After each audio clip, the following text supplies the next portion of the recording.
Test 1 2. Test 1 2. 3 4.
call this meeting to order. I am honored to see all of you in the audience. That is so cool. We'll start with a roll call, Madam Clerk. Denham. Here. Gaines. Here. Cooper. Here. Milton. Here. Benton. Here. Whitus. Here. C. Here. Your Honor, you have a quorum. Thank you. First agenda item is a presentation on Change Your World by John Maxwell. Stan, are you leading this? I am opening the show. Mr. Mayor, members of the board, we were asked to bring forth a presentation from the John Maxwell Leadership Foundation. We have John Griffin with us today. It is a event that, or a presentation that Alderman Fitton and Alderman, wait a minute, that guy that sings. Oh, the guy who left? Yeah, he took off on me. But Alderman Cooper, Alderman Cooper and Alderman Fenton had the opportunity to listen to and thought it would be beneficial for the community as a whole. Part of that program does involve the city, and they were looking to make sure that they were on the right track for hopefully enhancing our community and making us stronger through leadership. Mr. Griffin, the floor is yours. Thank you. Can y'all hear me okay if I speak out here? So I need to use the mic? Oh, I'm not used to standing behind a podium. I walk around, sorry. Thank you. It is an absolute honor to be here and to share with you some of the things that we've already begun dialogue in the community. I do represent the John Maxwell Leadership Foundation. It is a organization that we've been doing country and community transformation for the past few years, starting in Guatemala and then Paraguay, Costa Rica. We launch next month in Dominican Republic. And what we've seen and gotten to experience there and the learnings, we really had a passion and a heart for our own country. And we realized that the government is set up a little bit different. And we've also found that doing this community by community is much more effective. And so I'm just going to share for a few minutes part of what we've experienced and what we've gone through, and really to solicit any feedback, questions. But ultimately, I would ask for your support of your community of the momentum that we're already experiencing at the very beginning stages of this. I want to start, though, by asking you, and this isn't a test, but it's really to make a little bit of a point that I do with groups around the world. And if you don't mind, I would like to ask you, in your opinion, is what you're looking at a sunrise or a sunset? Both. Both. And could you explain your answer? That way you're not pushed in a corner one way or another, supporting a sunrise or a sunset. That's a political. I was about to say, how long have you been in politics? That's very good. 42 years. Wow, well done. Anyone else want to take a side on that? Chickens. I believe it's both, just depending on where you live. Okay. What else? I will take the non-political correct answer. I'm going to say a sunset, primarily because when I've been on vacation, that's the view I have seen many times. I'm not a morning person, so that's me. Exactly. There we go. Anyone else? Anybody believe then, since I've got one that has said a sunset and two that are on the fence for both sides? Anyone else want to tell me sunrise? I'll push for sunrise because I like breakfast, and that's when the sun rises. All right, that's good. Final thoughts on anyone else that hasn't said anything? I've done this in groups literally around the world, and what I've found is, well, first of all, I will tell you, I've never had anybody say both. This is an absolute first for me. You came to Branson for a reason. Yes, and everyone has told me how unique Branson is, and that's helped. By the way, I love your community, and it's been awesome getting to know the people here. What has been fascinating is in groups that I've talked to, many of them will say, and looking at this picture, that very similar to what you had said, that, hey, it's a sunset because I don't really, haven't seen too many sunrises. I'm not an early riser. I've had other people, I haven't heard breakfast yet either, but I've heard that I love mornings, and so I've seen many of these, and I've also heard everything from, people being very, taking close examination of colors, others who have said that I love the optimism of the morning. It's a new opportunity, new day. And what I've found is when we look at the exact same picture, we draw different conclusions of what we're looking at. You're all looking at the same thing. And I tried to get you to at least choose something that you see in it. And you're drawing very different conclusions, and you experience that day in and day out in your job and in your role as alderman. And it's no different with transformation and the things that we're trying to do. People all have different opinions, different thoughts of how to approach stuff. And as we go through this, one of the things that we share with different communities as we've done this is part of us have got to set aside and have an awareness of what our preconceived notions are and how to attack and accomplish these things, to just be open to a way. And what I want to share with you is a way that's really worked well for us, and at least in Guatemala, Paraguay, and Costa Rica, and has been adopted now by Dominican Republic. And the way this works is even though it's called Maxwell Transformation Process, one of the things that I've really loved in talking with your community, we've been able to talk to over 150 people so far. And in these town hall type meetings, it's been great feedback. And more of the one-on-one meetings, some of the feedback I've gotten is, hey, we don't want this to be a Maxwell thing. We want this to be a Branson thing. And I love that feedback because that's what it's intended to be. And so I want to clear that up front. What I'm sharing with you is a process, and it's not another program. It's not something for us to sit around and just talk about and then do nothing. It's not something for us to have great intentions, but really never able to rally people around it and actually move a needle forward and make progress. What I'll be sharing real briefly is a process that allows us to tackle it from two different vantage points. One is from having values-based discussions to understand what's important to Branson. What are your values here? Not what are our values. What are your values and what's really important in this community? And I know that there's been tons of different surveys and stuff in the past.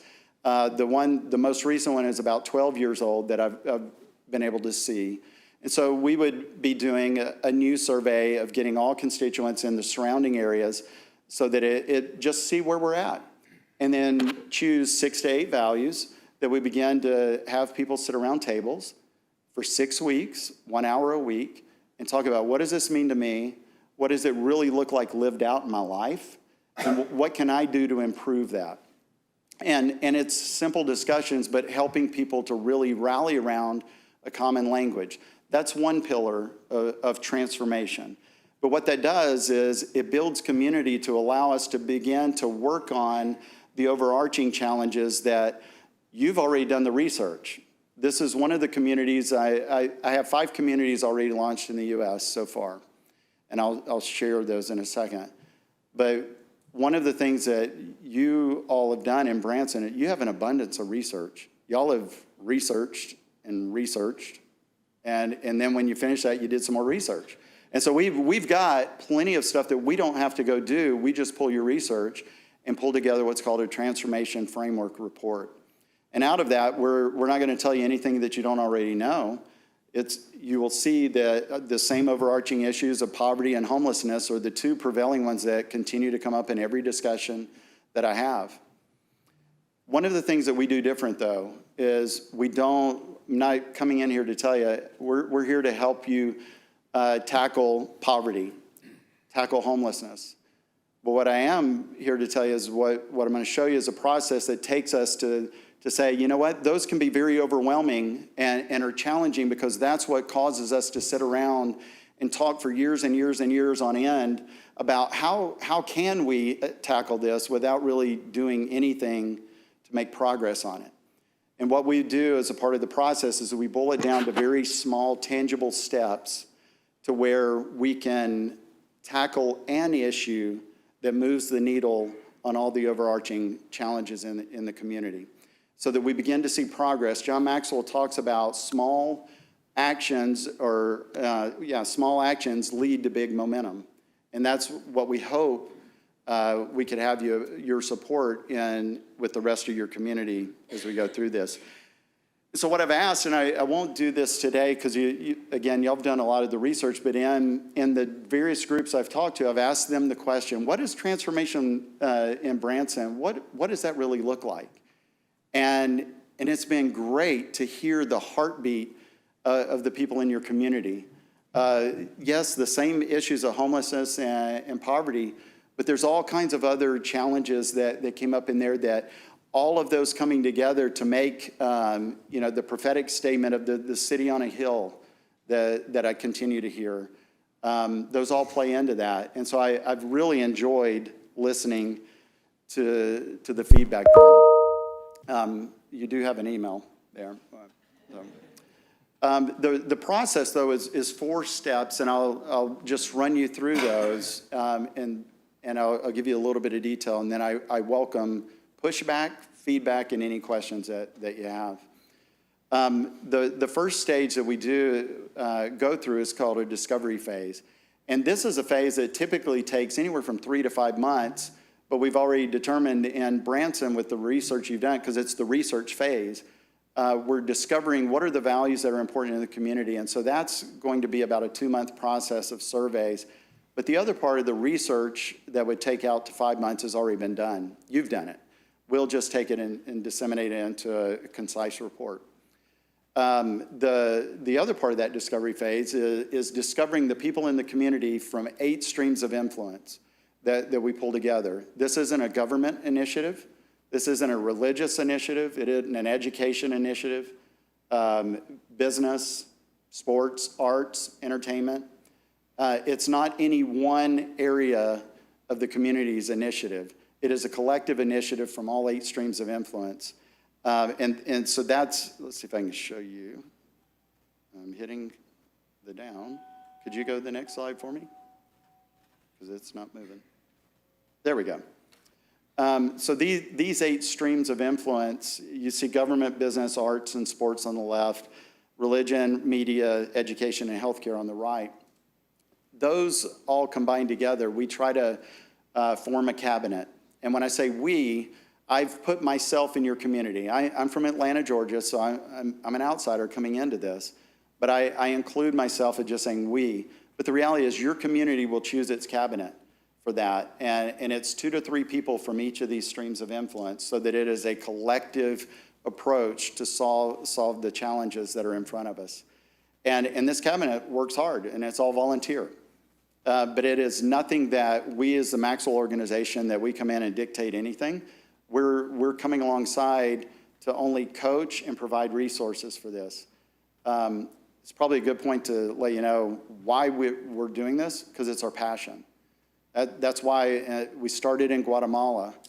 And in Guatemala, what we experienced is, at least we didn't have this process when we started in Guatemala, but we started with just doing the values tables. And to date, we've had 2.1 million people go through the values tables in Guatemala. And as a result, what we're seeing in the prison system is lowering of recidivism. That right now, we're at over 90% recidivism of inmates returning back to prison, whereas today it's at 25%. And they will attribute that to the values tables. So much so that inmates are returning to prison not to be guests of the prison, but to lead roundtables for the inmates that they once shared the premises with. We're seeing great progress there. The youth in the schools, there's youth that are dropping out of gangs and knowing exactly what kind of retribution that they get from that.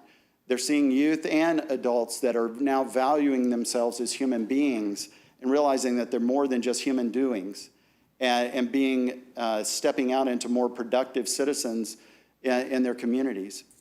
Very powerful things going on in Guatemala, so much so they kicked out their president because of ethics, which they would never do prior to that.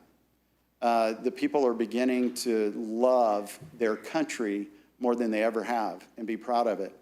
In Paraguay, we've had 750,000 people so far to date, both youth and adults, who've gone through the values tables.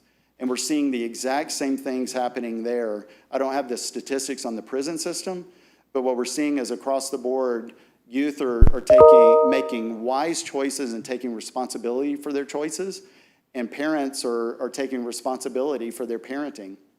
Powerful. Costa Rica was the part that began through these 8 streams, began to show us that we needed to begin to do this community by community. And so Gonzalo, who is our point person there, used to be president of Congress in Costa Rica, and he was the one who really told us, I need to do this community by community instead of trying to focus on the whole country. That's really what got us focused here in doing that.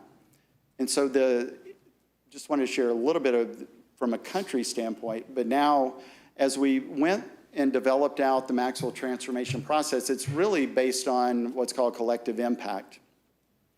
And the communities that we've currently launched, I thought I had a slide on that. The communities we've currently launched has been Staten Island, New York, Ellis County, which started off as a community in the county in Waxahachie, Texas, quickly went into the other communities around it to where they now call it Ellis County.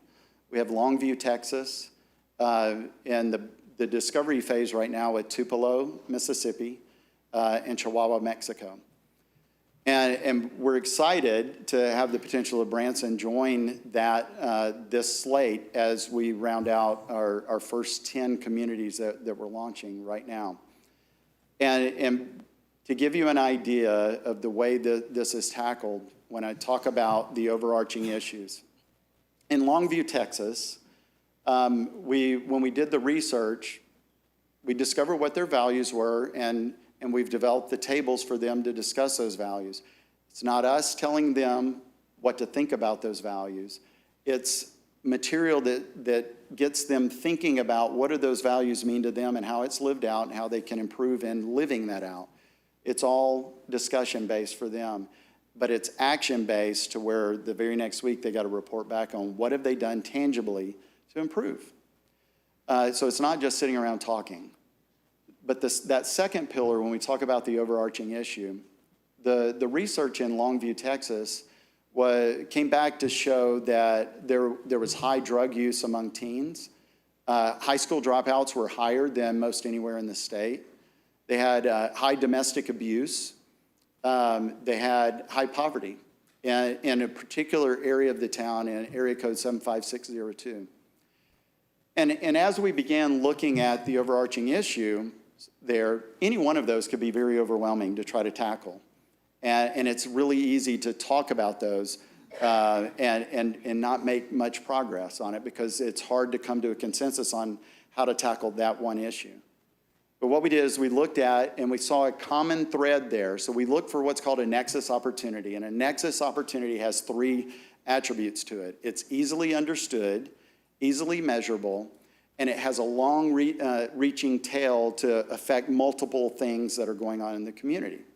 And so for those issues that showed up, for example, in Longview, we saw that stable housing for single mothers was a really concrete issue that is easily understood, easily measurable, and has an impact on every one of those. And so we began to set a goal of 400 single mothers in that community to get them moved from insecure housing to stable housing. And that's done through asset mapping and bringing together all the different nonprofits and for-profits in the area to begin to look at how can we sustainably move 400 single mothers, not at one time, but to begin to move them one by one into stable housing, to not just provide a check and a house, but to provide some job training, financial assistance at the beginning maybe, furniture, financial literacy, a whole myriad that would not just get them in a house, but keep them in a house that is stable for both them and their children. And so that's where we've just begun in the measurable for them, that we're excited that over the next 12 months to see the needle move on each of the overarching issues, the same way that we've seen similar in the countries that we've been doing. That overall is the Maxwell transformation process. The discovery is to discover what are the needs. The developing is developing out a cabinet and a backbone organization that's in the community. We don't develop it. The community identifies and develops. The design is now designing the curriculum around the values tables. And then deploying is actually deploying that out into the community by training some facilitators and organizations all across the city, the community. And then in just a few months of the tables of building community with people who don't normally sit down around tables together to understand each other's heartbeat, that we have the same heartbeat and goal for the community. We just have been looking at it from different vantage points, and then begin to tackle some of the nexus opportunities that would be identified in this area. So I'm really just wanting to bring you up to speed on what we've been doing in your community, and the people, out of the first 150 people, you got a small group of probably some skeptics that have said, hey, we've had programs come and go here, and I fully understand that. It's not the first time I've ever heard that in any community, in any country. What we've made a commitment as the John Maxwell Leadership Foundation is, if we do this community with you, it's not us doing it. I fly back to Atlanta. Every time I come up here, I go back home. And the people who live here are the ones that will carry this out. And so this isn't a John Maxwell Leadership Foundation thing. This is a Branson, Missouri thing that could cascade to Springfield and Jefferson City and across this state. But we're excited for that opportunity, and I would love, from a government stream of influence, I would love to invite you to participate in a values table with some of the people who've already gone through that same format, so that you can experience it and make your own judgment on the value of those types of conversations. Thank you so much for your time. I appreciate it. You ready for questions? Yes, sir. Thank you for your presentation. As many of them have heard me bitch and gripe about it, this is something we've been doing in the employment training field for 40 some odd years to reach these same things. The issue is perseverance and persistence. After you leave, they have to be willing to take these issues on. And the mayor and I have been working on this issue on homelessness and extended stays to try to address that. Attacking the dollars that it takes to support that seems to be the uneven part of this equation right now, because things do cost. Yes. But we've been doing this for a long time, and you talked about the issue of recidivism. We thought we had sort of a handle on that as we were taking high school juniors and seniors and making them tutors and putting them in the elementary schools where they could tutor and pass their basic skills examination by giving them 2 and 2 is 4, 4 and 4 is 8, 8 and 8 is 16, and like 5 days per week. We found that helped substantially. And then provide at least 2 years of college or 2 years of vocational technical education. It was remarkable what we could do to keep those people out of prison when you found that most of them were reading at 2nd and 3rd grade and computing mathematics at that level. You address that in early childhood education as well. So you're speaking to the choir when we're talking. I would like to see the community endorse something like this. We're already doing it with our council, with the state workforce board and the regional workforce board. It's just getting people to buy in and stay persistent, because you always go back to those different silos. This is mine, this is mine, this is mine. Stay out of it. And getting those people to touch those silos or meld those silos together is a remarkable thing. And if you can pull it off, you've got my vote. Thank you, sir. Mr. Griffin, I'm really impressed with what you're bringing to the table. It's obviously big picture, it's healthy. What's the next step? Great question. So when I leave here tomorrow, one of the things that I do know with the number of people who have raised their hand and said, I'm all in, I'm going to go back to our team and tell Mr. Maxwell, Branson is on our radar as the next community to enter discovery phase. People have been asking, what is the next step? The next step is to get in a table. What we have are what I call generic tables right now. There's 6 values. The values are hope, integrity, listening. I shouldn't have started. I'm going to value everyone, multiplication, and one more. But there's 6 values. It takes 1 hour a week for 6 weeks. It's very structured discussion. There's no teaching. It's literally people sharing their viewpoints and committing to an action. As a next step, I believe that's a next step while we're doing the research. That begins to get people accustomed to the format of what's going to come out with your values. So these are 6 values that I don't think anybody would have. Oh, I know what the other one, forgiveness. Being able to forgive yourself, forgiving others. It gives you an opportunity to experience the power of that type of discussion with people around a table while we're doing the research, so that when we come back with your community values, then we're able to, you already know how to conduct those tables or participate in those. And it gives you, especially as a council, to know what your community is going through. Because our goal is to get to what's called a tipping point of 10% of the community. So their surrounding area, my understanding, is about 60,000. So we want to get to 6,000 people. We know in Branson proper is 13-ish thousand. And so in that area, yeah, we'd love to get to about 1,300, but we want to get to 6,000 in the surrounding greater area here.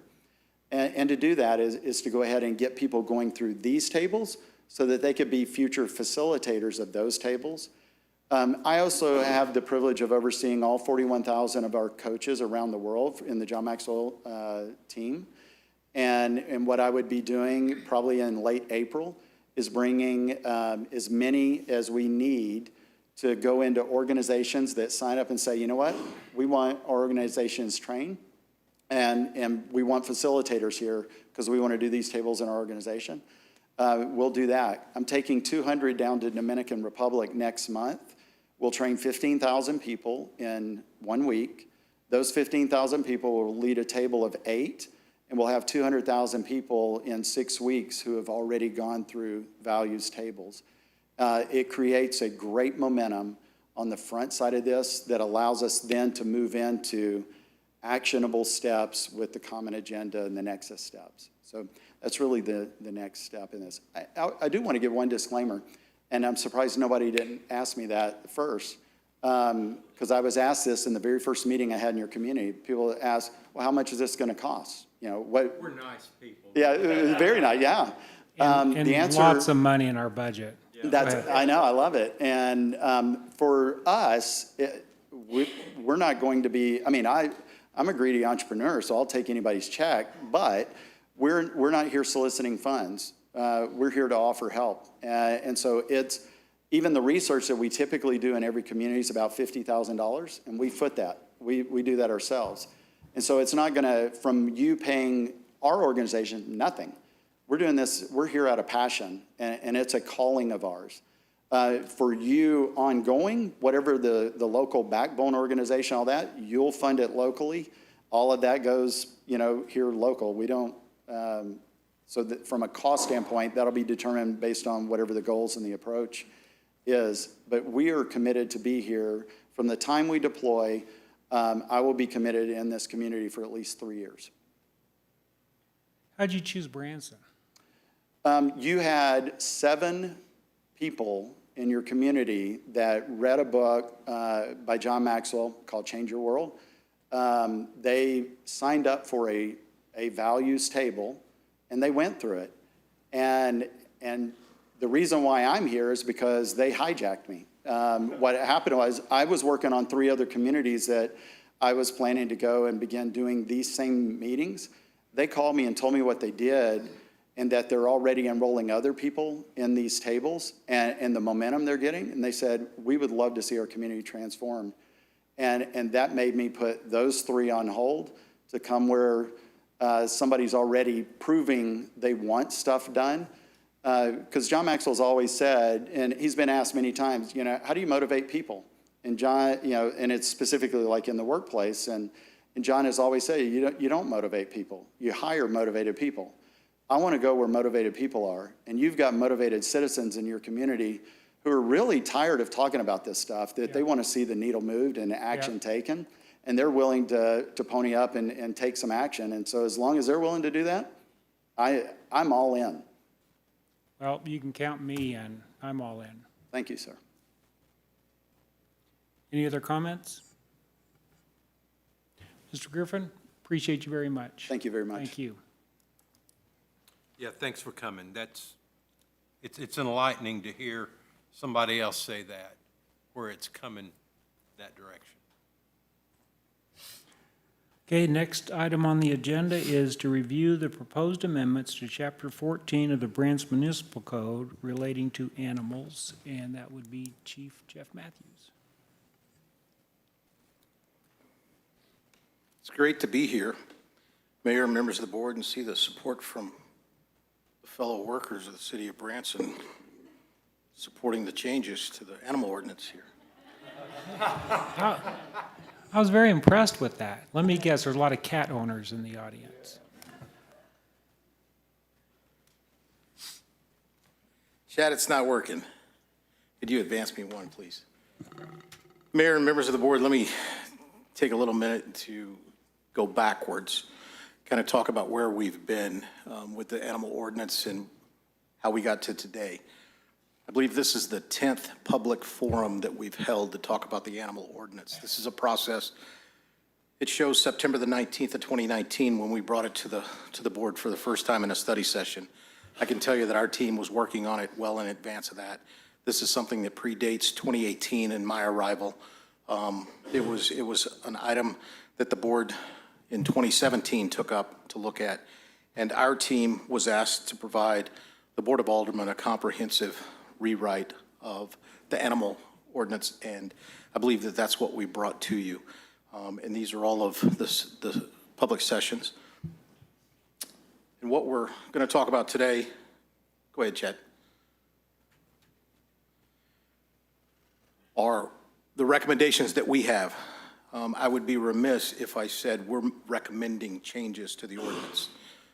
We recommended on the first read that it be adopted as is, and I believe honestly that we've provided that comprehensive ordinance, and our staff likes it the way it is. We had 25 local veterinarians, commercial vendors, and different people look at the ordinance.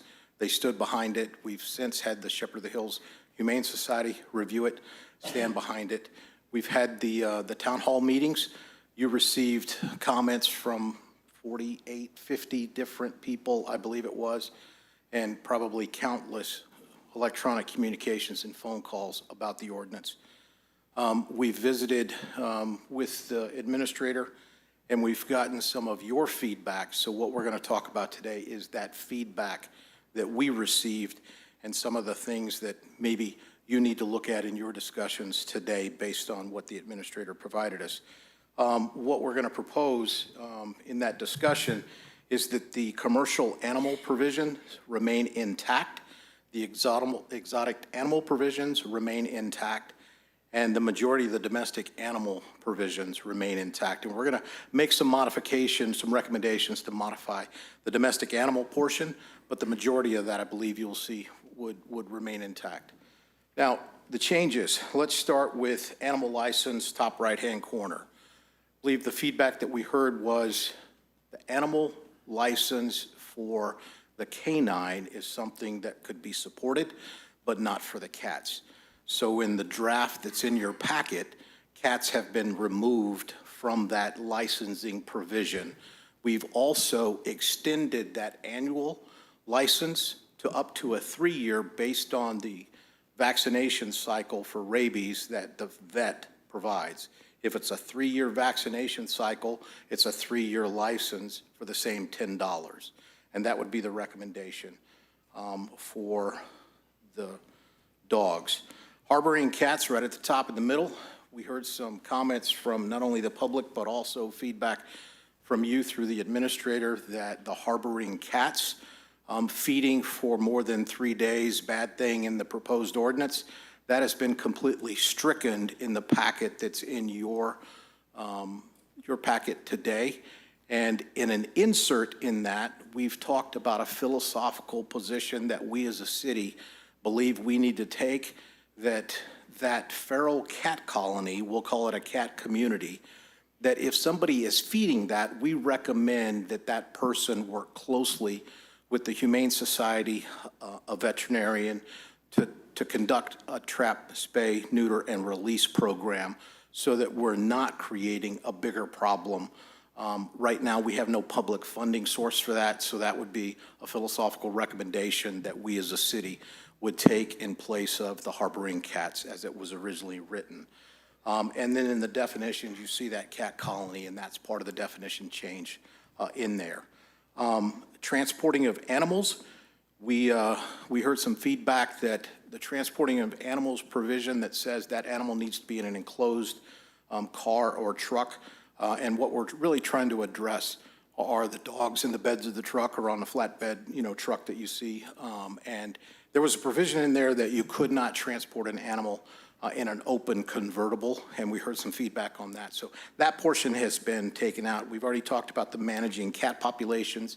And then the last item, there was one comment at the very last town hall that talked about, hey, I've got some heartburn about the section on entry into a private residence to enforce the animal ordinance. And in that original writing, in that original draft, it said that the animal control may seek a warrant to enter into.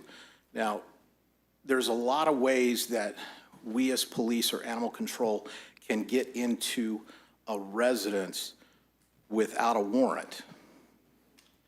But the ordinance, as we've made a recommendation to change, it says may make application to seek a warrant if we don't get the consent, if we don't have the extenuating circumstances that give us the right to enter.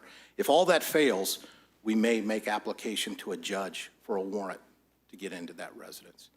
So those are the recommendations that we're making based on the comments that the administrator. And now I punt it over to you, Mayor, and the board to have your discussion to tell us what this ordinance needs to probably look like. Thank you, Chief. One quick question based on your last comment.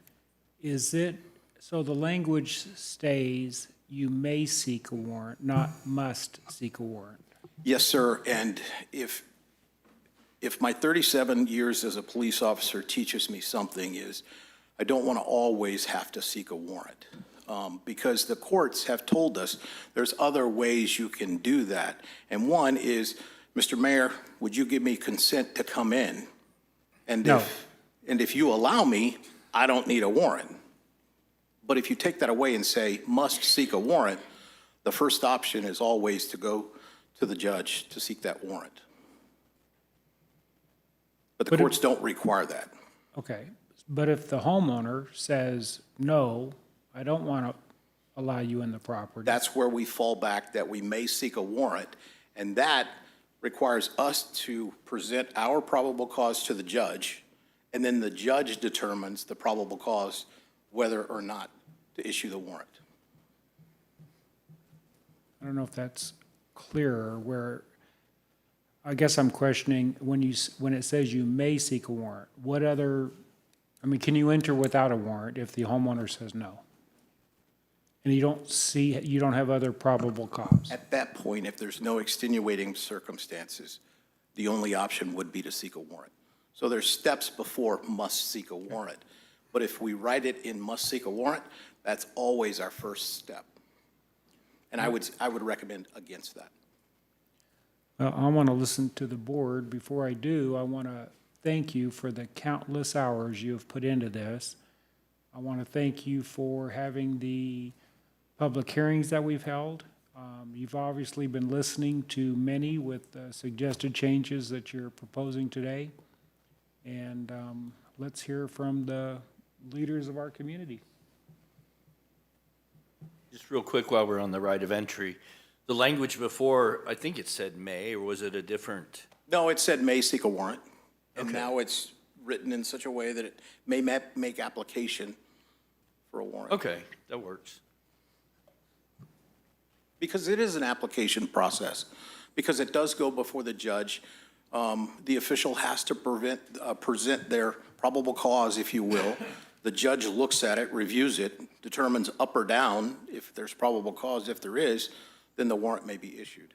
Right, so there would be no reason to not have that in there at all, because you want them to know that this is an avenue or a last chance that may be taken on their issue.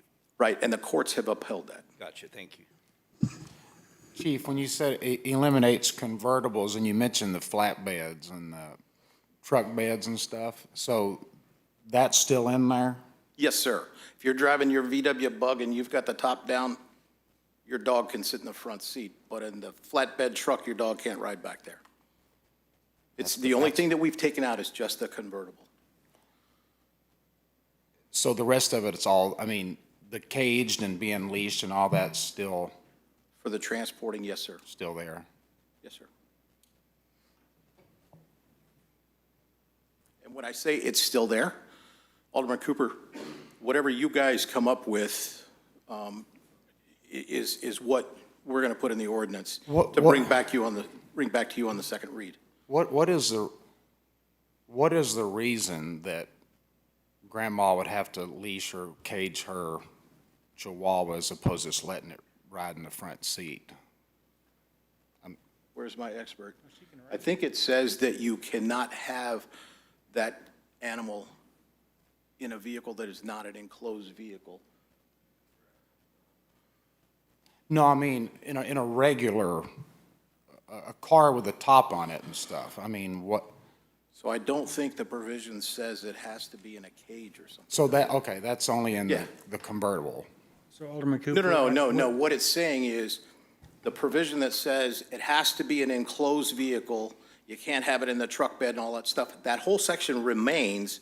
It's just where it says convertible has been taken out of that writing. Oh, okay. Because we heard feedback that I've got a 9-pound puppy that rides with me, and we love to go out, put the top down, drive the neighborhood. Okay. I got you. So pickup trucks, flatbed trucks, motorcycles, it would have to be, Has to be, yeah, an enclosed, and that enclosed now includes a convertible in that definition, if you will. Okay. is that enclosed include leashes, or it has to be in an enclosed container? Don't think the provision says anything about an animal being secured inside the car. Okay. In the back of a pickup, it can still be, Go ahead. Mr. Mayor, if you want to look at the second exhibit, this code amendment, October study session 2, this starts at line 1096, and the relevant piece is it says the animal is safely enclosed within the vehicle. So there's no provision there that the animal has to be locked, chained to the floor, things of that nature. It just has to be safely enclosed within the vehicle.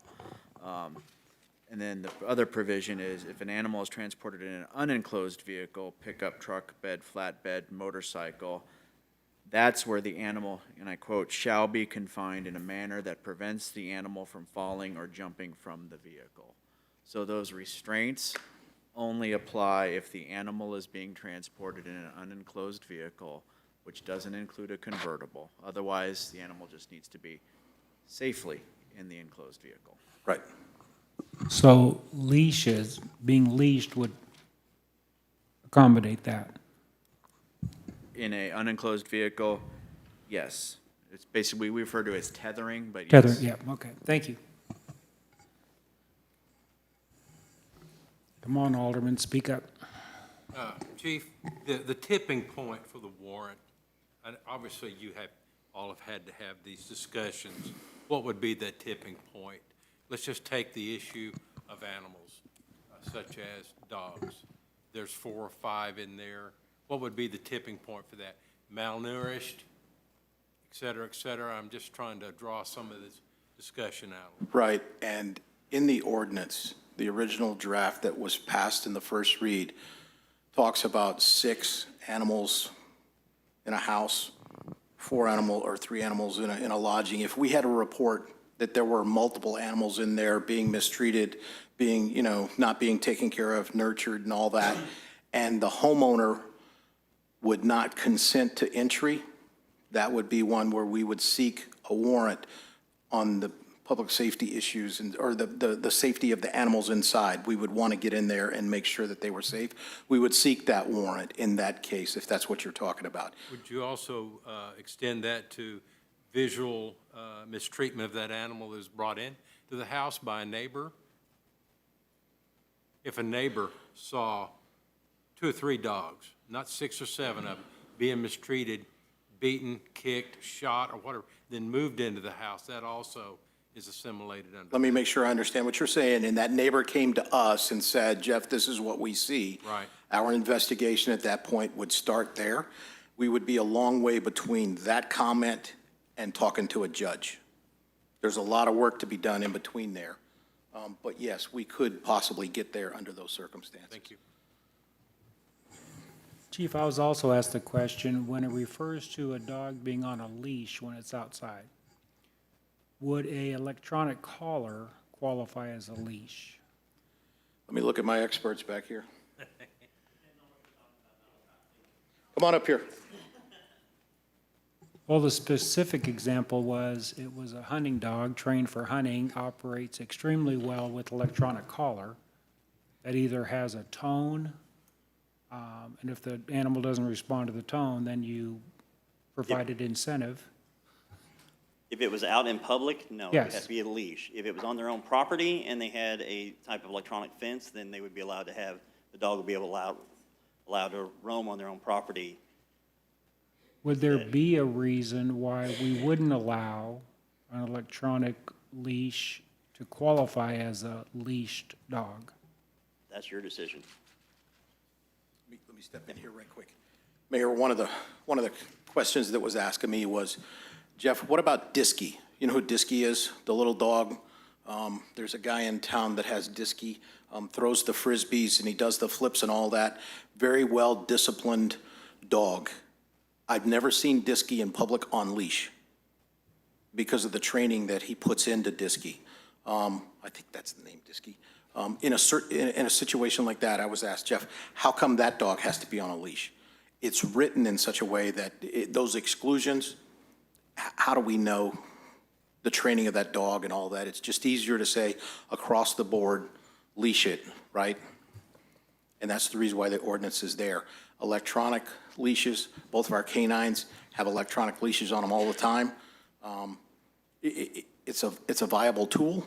If you want to write it that way, we would have no objection to it being written that way. Any board members have an opinion on? I do. Go ahead. So to be clear, you're talking about invisible fencing on property that you own, like your residence. And they could have the shock collar on, then that would suffice for the lack of a leash. So let me move back on that one. On your own property, the ordinance as it's written now, you don't need a leash. Okay. It's beyond your property where that electronic leash, come back Fluffy, and Fluffy doesn't come. I encourage Fluffy to come back through the electronic collar.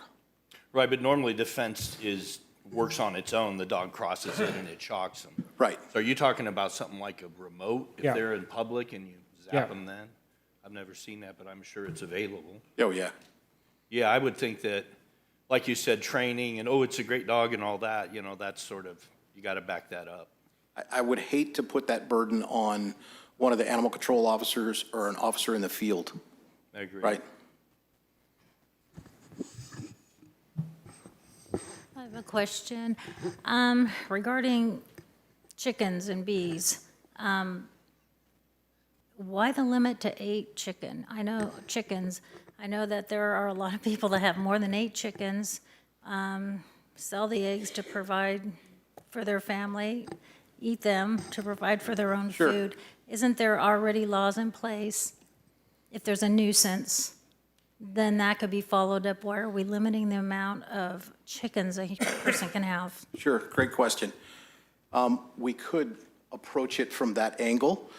We were asked to look broad-based at what's out there. We did a lot of research. We looked at Missouri Municipal League. We looked at other cities in and around us throughout the state to look at ordinances to find out what's out there as a best practice. So what we've provided you with the limitations that are there for bees and chickens are what we believe are the best practices for the state. And we're making those recommendations. What you as a board tell us goes in the ordinance, we're open to. Okay, thanks. So is there any board member would like to discuss the opportunity of having more than 8 chickens, to ask the chief to put that language in? Yes. Allowing them to have more than 8? Yeah, I'd be for that. Do you have a specific number you'd like to discuss? Is the need for 8 because they're producing eggs for their own consumption, or are they selling them? I mean, how many chickens do you need? That would probably be the reason that it's that number. Right. Beyond that, you would get into, are you gifting the eggs? Are you selling the eggs? Right. Or you Is need that a business license? Okay. Well, if you're eating the chickens, there's no more eggs. Have to get a replacement. Just saying. Is there a recommended number that the board would like to discuss? I don't really see that. I don't know. Has there been a problem? I mean, have people had 800 chickens out running around and running I have in the not seen a streets? residence in Branson with 800 chickens. Well, you know what I mean. No, like in- no. Like We do have- chickens out there causing problems. Sure, we do have chickens in the city, and the biggest complaint that I get, Alderman, is outside of the ordinance that talks about where that pen has to be in the backyard as it relates to the side yard, the front yard, and the back fence. There are specific measurements that says it can't be any closer than, I don't have them on the top of my head, but there's certain distances that it has to be in the middle of the backyard. That's right. So Chief, would you have if the number was 20, would that be you think that'd be an issue? We could live with 20 if that's what the board wants. How does the board feel? I feel like you ought to have as many chickens as you want until it becomes a problem. I agree. I believe it's an overreach to tell people. So if I could, when we talk about as many as you want until it becomes a problem, if I could bring you back to the limitation on pets in the house and in a lodging establishment. When we first started talking, it was 400 residents, 2, 3 in a lodging establishment, and we were told that's not enough. And we did the comparisons, and we looked at other cities, and we found out that the 6 that we're recommending is way above what the other cities around us already have. So when we talk about as many as you want until it becomes a problem, now we're dealing with the problem with no enforcement arm to help us.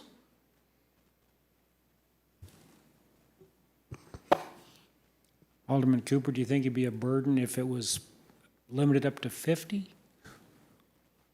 Well, I ain't got none, so I don't care if it's, I'm just saying, I know, I think the intent of this is really, we have obviously put the effort into coming up with the best ordinance for our community. I know Chief Matthews and his team has. So it sounds to me like we're at the point where the chief has listened, he's made changes to the ordinance as requested. We're down to some final points to take to the board on Tuesday. Is understanding that right, Chief?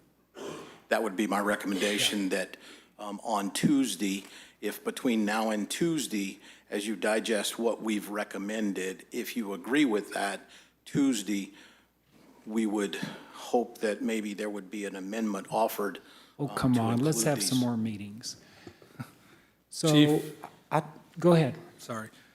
On, or Chris maybe, one of the comments I've received a couple times is line 705, section 1428. It says, "No person shall give or transfer a live animal as a prize, gift, or promotional incentive." I think Pearl brought this up at our meeting back in August or whenever that was. And she's not the only person I've had give feedback about that, because the question that gets asked is, well, if I give a dog to some family member as a Christmas gift, sort of the plain reading of this kind of suggests that I've just now violated this ordinance. I don't think that's the intent of the ordinance when you look at the bookends on that gift. When it talks about as a prize or a promotional incentive, I think that gift, and maybe we need to retract that gift. And I think the intent is, I'm not going to enter a raffle for a pony or something like that. Sure, yeah, or goldfish at a, I mean, yeah, and I get that. That's just one of the things I kind of heard brought up a few times is maybe it's just the word gift is causing some heartburn there. Could you? Excuse me, Alderman, before you move on, is there a suggested language that you think would make that? Well, I think if we just remove the word gift and just say as a prize or promotional incentive, I would, maybe Chris has some thoughts on that. I agree with that. That would be option A. Option B would say, "No person shall give or transfer a live animal as a prize, gift, or promotional incentive to a person outside the family." That's the other option, is you can limit it to outside the family. It's probably cleaner his way, and just drop on line 705, comma, gift. That's an easy amendment that can be motioned. I know it's kind of, but the other thing that, back to the chickens and livestock and pigs and some of the various things in there, we've never had those limitations, so I get what Alderman Cooper and Denham are saying. I also, I've done a lot of homeowners association work over the years, and not many places you can live where you can have those things anyways. It's when you lived in a city, in a developed area, these sort of limitations, it's not the countryside, it's not the farm.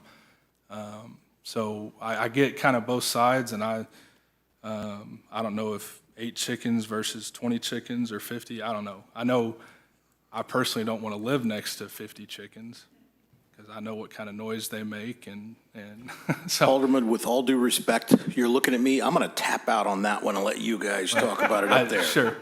And then that's fair. My last thing for you, Chief, because this is obviously the biggest heartburn I think we've all heard on this. Can you give us, and for me, quite frankly, I'm kind of questioning it myself. Can you give us, and I know you've done this and done this and done this, but can you give us some context and some explanation for the licensing requirement? I understand the number requirement, but talk to me about the licensing requirement, because I've had a hard time answering that question as well. If it's an enforcement thing to make sure dogs have rabies shots, one way I've looked at it is, well, what if an owner can provide proof of that rabies vaccine? Would that get them out of having to pay a license? Just as an example. I spent $300 and something at the vet last week, on my dog getting all the different things, and, is $10 a year or whatever it is right now, is that a big deal? Not necessarily financially, but it's just another thing that, I'm doing these things, I'm a responsible pet owner, and that's what I'm hearing is, well, if I'm a responsible pet owner, why am I having to go through this? So can you Sure. give some context? And just like I answered the question up here for Alderman Denham, we were asked to provide a comprehensive ordinance. And in the best practices, we looked, and that seems to be a standard in all of them, so that we can go back and we can verify the rabies, and we can track pets, put the collars on them. If they become a stray, we get them back to the owner before the shelter, and all those kind of things. This was a topic that I inquired of a lot during National Night Out, and I heard some of the same comments, but then on the flip side, I also heard, Jeff, I'm from, and you fill in the blank, and we paid $25 a year. One city paid $50 a year for animal license, and it's y'all's decision. Our recommendation would be the $10 pet, so that we have the verification from the vet. We can issue the tag, help with the stray animals return back to the owners and that. Yeah, and I think, for anybody that is questioning this, there was a gentleman that a lot of people in here may know. This was a few months back. He was attacked by a dog and basically had his nose more or less ripped off, and the owner had no proof of whether this dog had the rabies vaccine or not. Well, that caused this particular gentleman to have to go through treatment for rabies, which a medical doctor, from my understanding, that's pretty tough on It is. a human. So I think there are certainly reasons to have that information and know that information. And again, in this particular case, owner couldn't prove it, had no idea when the dog had its vaccine last. So it happens. It happened here locally. I mean, it was just a few months ago. So I guess what I keep looking at it is, if that's our goal, is to have that information, to know what the status of that dog is, since we've eliminated cats now, but the dogs and, is it dogs and Ferrets. ferrets? Thank you. I don't have a ferret, so. My kids want one, but I keep You might get a resisting. Christmas gift. The dogs, the cats, and the ferrets come with a number inside of a residence. So, but the licensing is still We're dogs. just dogs, right? But again, my question, I guess, ultimately is, would your department or would you guys feel, if the goal is to have that information, right? If I email it or submit it or drive it down here or whatever I'm supposed to do and say, well, here's my dogs that have their vaccines, and that information is provided, does that eliminate the need for that fee or what we're charging for this license fee, or you see where I'm going So with the that? fee helps us recoup some of those costs of us tracking that information, issuing the tags, so that if it does become a stray, we can reunite that pet with the owner. That $10 helps recoup some of that, as well as ensure that we do have those responsible owners coming up and showing us the proof. Alderman Fenton, if you don't mind, I'm going to try this from a different angle. Following those same lines, because I received a lot of questions also about the fees and the licensing. Stepping back, if it was an ordinance that your pets must have rabies shots, but there wasn't licensing and fees, then it would be on an as-needed basis for that owner to verify their pet has rabies. It's an ordinance that says your dogs must be current with their rabies shots. So that would be, instead of affecting 13,000 people, it would be affecting the few that it affects annually.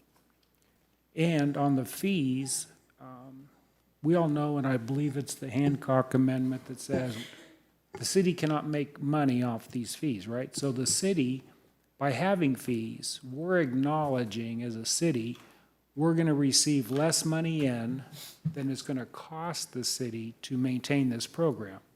So I know some people in public thought it was another way to generate revenue, which clearly isn't. So instead of the city losing money, and instead of the consumers paying out money, could we just have the laws where this is what the ordinance says, for example, your dogs must have rabies shots and be current. If a situation arises and they didn't, then they're in violation. That's the way the current ordinance reads. So, But Mayor, to so I move- can follow, are you saying you wait till someone gets bit to prove you that it can- has rabies? You're going to wait either way, right? I mean, you don't ask if the dog has rabies before he bites somebody. Right, but I'm asking that the proof has to be produced after they do. Sure. Okay, Either way, I'm just trying to figure out if that's the route you're going. Yeah. So part of that ordinance, as it's drafted right now and past the first read, says that when that animal is off the owner's property, it has to have that tag so that the verification is there, that it shows to be a registered dog. That's the way it's written now. So if we do find that dog off property with owner or whatever, a quick look at the tag and we're done, because that tag has an expiration date. Without that, then we have to rely on, do you have your last vaccination papers? because it's Okay. been verified on the front end. There again, looking at big picture, over the last 5 years, how many situations have we had with dogs with rabies in I don't Branson? have that off the top of my head. I mean, it can't be a big number. We did have an officer that was bit last week. Okay, but I'm I trying, think we have 20-something dog bites a year, 15 dog bites a year, something like that.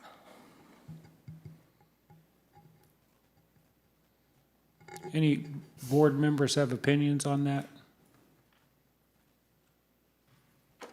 Back to what he just said, how many officers were bitten last year? We just had one last week.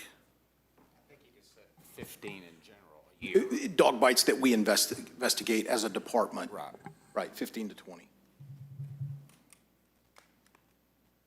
So I guess what I was raising is, do you think is it fair to say we average 15 a year, give or take? That's probably a good assumption. Okay.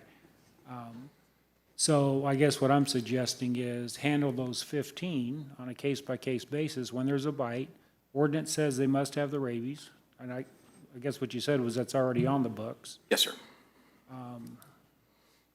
And once again, I push it back to you, Mayor, and the board, that we're actually seeking your advice on what changes to make to bring back to you on Tuesday.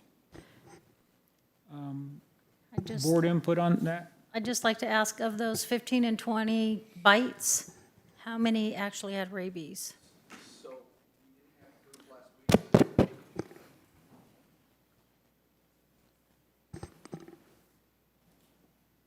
The reason this is kind of important, our officer that was bit last week, the dog did not have any tags, we could not find the owner, and so he had to go through the round of rabies shots with the ER. That's a lot of shots to have to go through. That is painful for the person that has Sure to it go through is. them. So that's kind of why it's nice to have it on the front end, because we would not have needed that if we'd known the dog was vaccinated. Assuming every pet owner licenses and tags their pets. Correct, I mean, this dog could have been correct. either way. No, I understand the pain. Yeah. I haven't experienced it, but I've heard it, yeah. I don't have Yeah. the answer. We could get it for you, hopefully by Tuesday. Well, I just don't want to create this monster only to handle a few situations, yeah. Also, one thing, Mr. Mayor, that the tags also help. It's a two-pronged system. One is with the rabies. Yes, I'll admit there's 15, 20 bites a year. However, I was just talking with our ACO. Historically, we seize about 300 to 400 dogs in a year. So if all of those were tagged, we would know exactly where to take them. Every time we seize an animal, that's $80 the city has to pay to the county. So the tag actually serves two purposes, one for the vaccination, then also for pet reunification if it becomes a stray or lost. 300 to 400 a year, that's a lot. And so if there was a tag, you'd have the address, you'd return the dog to the address. Right, and never go to the shelter. Who issues the tag, Chief? Can the vet issue the tag? So that's a process, Alderman Skanes, that we have not laid out yet. We've got some ideas, we've got some concepts that we're thinking about, but it would be in conjunction with a licensed veterinarian. And there's several models that are out there. One is that the citizen pays directly to the veterinarian, and then the veterinarian recoups, pays that to the city and issues the tags and that. Another one is the citizen comes to the city, pays the city, and gets the tag at that point. So there's different models that are out there. We actually haven't put a lot of energy into that because of this discussion here. It seemed to be more expedient with a vet versus having a long line out the door. Quite honestly, that's how I did it in Texas. When I spent that money, there was a $50 fee on the end of it. I wrote the check. I got the thing from the city in the mail a couple weeks later. I do appreciate the fact that your suggestion is they'll pay an annual fee of $10, but that'll be good for 3 years, right? That's what we heard in the town halls, Mayor, was, the fee in and of itself, we didn't hear that it was unreasonable. What we heard was unreasonable was the original draft said an annual license, when most vets, once it becomes beyond the puppy stage, issues a 3-year rabies vaccine. Yeah. And that's most of what I heard, was that the fee, it was a minimal, but it helps with this tracking and stuff, and they're understood, but just, yes, that you're doing those shots every 3 years, so can it be paid that way, which I think is fine. Chief, I appreciate everything you guys have done. And then I know there's citizens, I know Chris is here. I mean, there's been a lot of input on this for a long time, so I do appreciate that. And it feels like we keep having to bring this back. And so it's my fault it's here today, and I apologize, but I felt like it was important that, because when you read this thing, I mean, there's nothing, I have not heard one person say the commercial requirements are outrageous. In fact, I got an email, and I think we all did, from Sight and Sound, one of our bigger commercial establishments that houses animals, and they supported it. So, I think there's so much in here that's good and needed. It was just these sort of little nuanced things that we needed to talk about. I personally have, and this isn't my problem, I think this is your department's problem. I think there's just some challenges with enforcing some of these things, which, I mean, like, just as an example about the chickens, they have to be kept in a clean pen, or I think that's what it was, or, food has to be kept away from rodents. I mean, there are things in here that, I don't know how realistic it's going to be to enforce it, but I think it's the ability to be able to do that and to prevent these situations that get out of control. At least what I'm hearing, and that's what's important to you and your department. It's not that you guys just want to drive around every day and parole chicken coops and. Sure you do. Or patrol. So Alderman, I've got one animal control officer, and you heard the number of dogs that we pick up that are mostly strays. Yeah. And if she's doing that, we don't have a lot of time to drive your neighborhood to look and see if you have a chicken coop in the back. But it does provide us an ability to take care of the public's needs if we do get that complaint. And that's what's missing right now. At least that's been my takeaway from my conversations with you, is this isn't something that you guys are just going to be proactively looking for violations, but when there are these issues, there's just not that enforceability. So, I think in some respects, much ado has been made about nothing. And I mean that with all due respect to everybody, but I have a lot of respect for you and your department, and I just don't think, again, I don't think you're going to be out patrolling and looking for these specific things and coming and knocking on my door asking about my chicken coop. Maybe I'm wrong. Maybe I'll eat my words on that, but I trust you guys to enforce this in a professional and correct way. We just got to see if everybody's on board with it, I guess. Let's address the chicken thing. I want to see a show of hands. Who of y'all had parents or grandparents that raised chickens? How many of them catch them up close to their house? How many of them kept those chicken coops close up to the house? That's your house still. What are you talking about? So the issue is I had one set of grandparents that were subsistence farmers. They raised everything. They didn't even get an air conditioner, granted, didn't until the 1970s. They didn't keep those chickens anywhere near the house because they smell. Mm-hmm. And they didn't keep the hogs next to the house because they smell. And an issue of putting a lot of chickens into a quarter acre or half acre facility, it stinks. And there's a reason why it's regulated by Arkansas and Missouri for the smell and the disposal of that chicken. That's a major issue now. Whether we decide whether it's 10 or 20, they still stink. And if they're not cleaned, there's problems. There's airborne diseases, viruses that come off chicken poop, and everybody knows it. So you're looking at this in other areas, and they're oh, we just lost it again, huh? See what happened when we start talking chickens?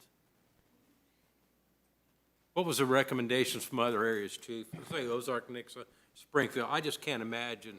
So I don't know about the number, Alderman, but it was very similar to what we have. When we looked at more of the municipal code as opposed to what would be allowed in the counties.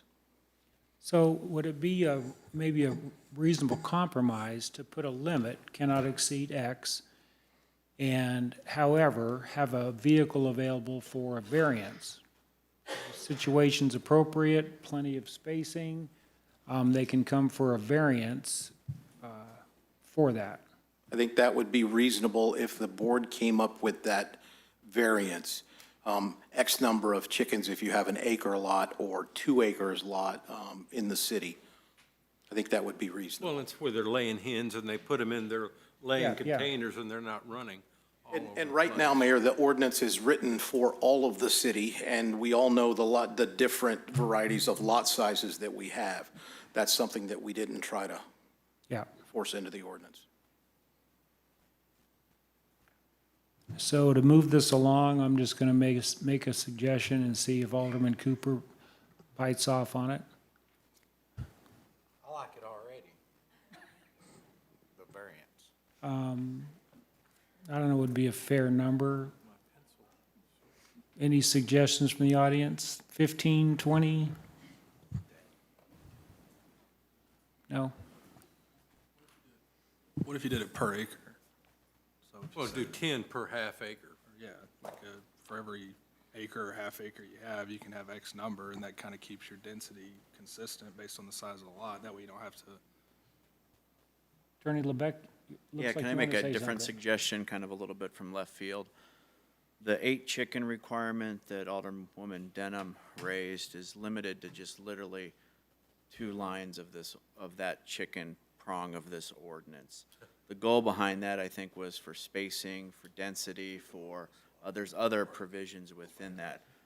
The simplest solution would be just to remove the 8 altogether and still maintain the other requirements. It has to be X number of feet from the street. It Right. can't be a pen bigger than X volume, yada, yada, yada. Because what will happen is one of our nuisances is smell, is rubbish. We have other vehicles to enforce if somebody decides to. You know, if Assistant City Administrator Manning decides to open up a chicken farm on his front yard, we can get at him a different way. So again, that might be the cleanest way to resolve this, other than trying to hook into our administrative practices portion of the city code. Chief Matthews, you okay with that? Sure. Any members of the board okay with that? We're removing the number of chickens. There's other conditions that you have to meet as far as space. So if you can meet all of those and you can fit 1,000 chickens, God bless you. Clay wants the rooster in his yard. Now, let me ask another question. Is that something that the board would draft and provide us? Oh, no. We have a city attorney. What I will do, Mayor, is I will have that amendment available for whichever lucky board member wants to make that motion at the Tuesday board meeting. Would that be you, Ms. Denham? Sure. Ms. Denham will sponsor that. Whew. I have one more question. Just on the definition, and I don't know if it's changed or not. Guard dog means any dog not owned by a government unit which is used to guard public or private property. And then when you look at the fees, your regular dog's $10, the guard dog's $50. And I'm going to use a silly example, but I had a Chihuahua that most people would flee from that Those dog. are guard dogs. Yes, and he would, I mean, what if a little Chihuahua fit in that category? Just, is that, maybe So we let me need to let me look help at the you with what definition? let me help you with what a guard dog may look like. You're a business owner. You have a chained-in back lot of your business, and at night you let a guard dog run that whole lot as a security element for your business. That would be a guard dog, and I doubt that a typical domestic that we would have at the house would fit that. Do we need to do anything to that definition? Because my little Chihuahua could have fit in there. God rest his soul, he's gone now, but people were afraid of that little guy. Yeah, that's actually not what we're considering there. Okay, so, We're talking about the business owner that has a dog that's just out at night, kenneled during the day, that kind of stuff is what we're talking about there. okay. Thank you. Caveat, if you have a Chihuahua, that's a guard dog, they must have a shield that says, clearly says guard dog. Little bitty print. Yeah, I was gonna say in big letters. Okay, I think we're making progress. Any other aldermen have any other amendments to Chief Matthews' recommendations? Or anything that is in the ordinance that he hasn't recommended? I think maybe looking at some of these fees, it seems like there's quite a few fees added. Maybe, I can send an email to everybody regarding just my comments on some of the fees, but some of them are, I believe, a little bit much, such as the commercial, the theaters, they already pay the state fee of the, $250, and we're charging them the same just because we go out as well. I mean, isn't that just? They pay those fees already. Right, It's but, already part of the ordinance. This fee schedule, if you'll look at the fee schedule, the part about the licensing is what's been inserted in the new ordinance. Most of those other fees are already in the ordinance. right, but the 250, so they're double paying, that's a new fee for No, commercial. ma'am. It's not a new fee. It's already in the ordinance as it's written now, is my understanding. The 250? Yes, ma'am. Okay, thanks. So for clarity, if they're paying the state $250 now, they're not gonna pay the state $250 plus the city $250. So it's my understanding that they pay that already in the current city ordinance plus the state fee. Oh, I We see. did not manipulate that part of the ordinance. Okay.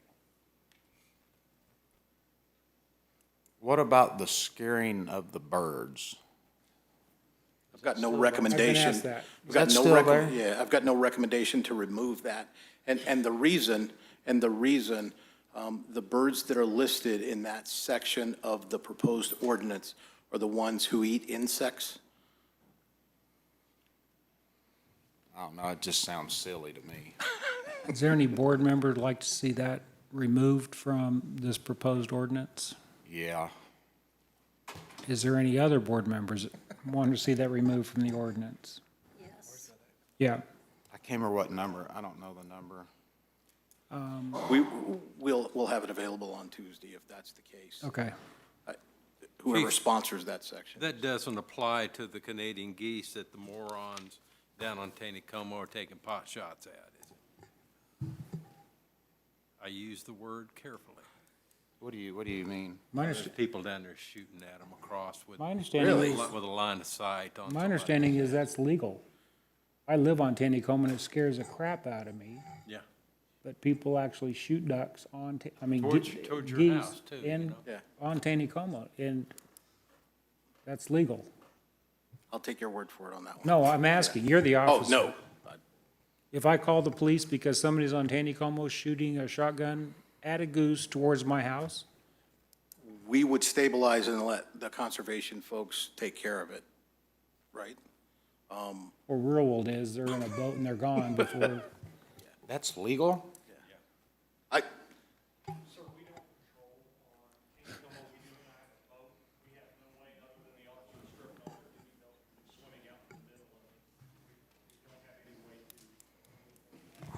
Your Honor. yeah. Yes. We are, if I can remind that we come to the mic because we are streaming and public cannot hear from the audience. Yeah, Mayor, we would stabilize, call the proper authorities to deal with that, because we have no jurisdiction on the water there. Yeah.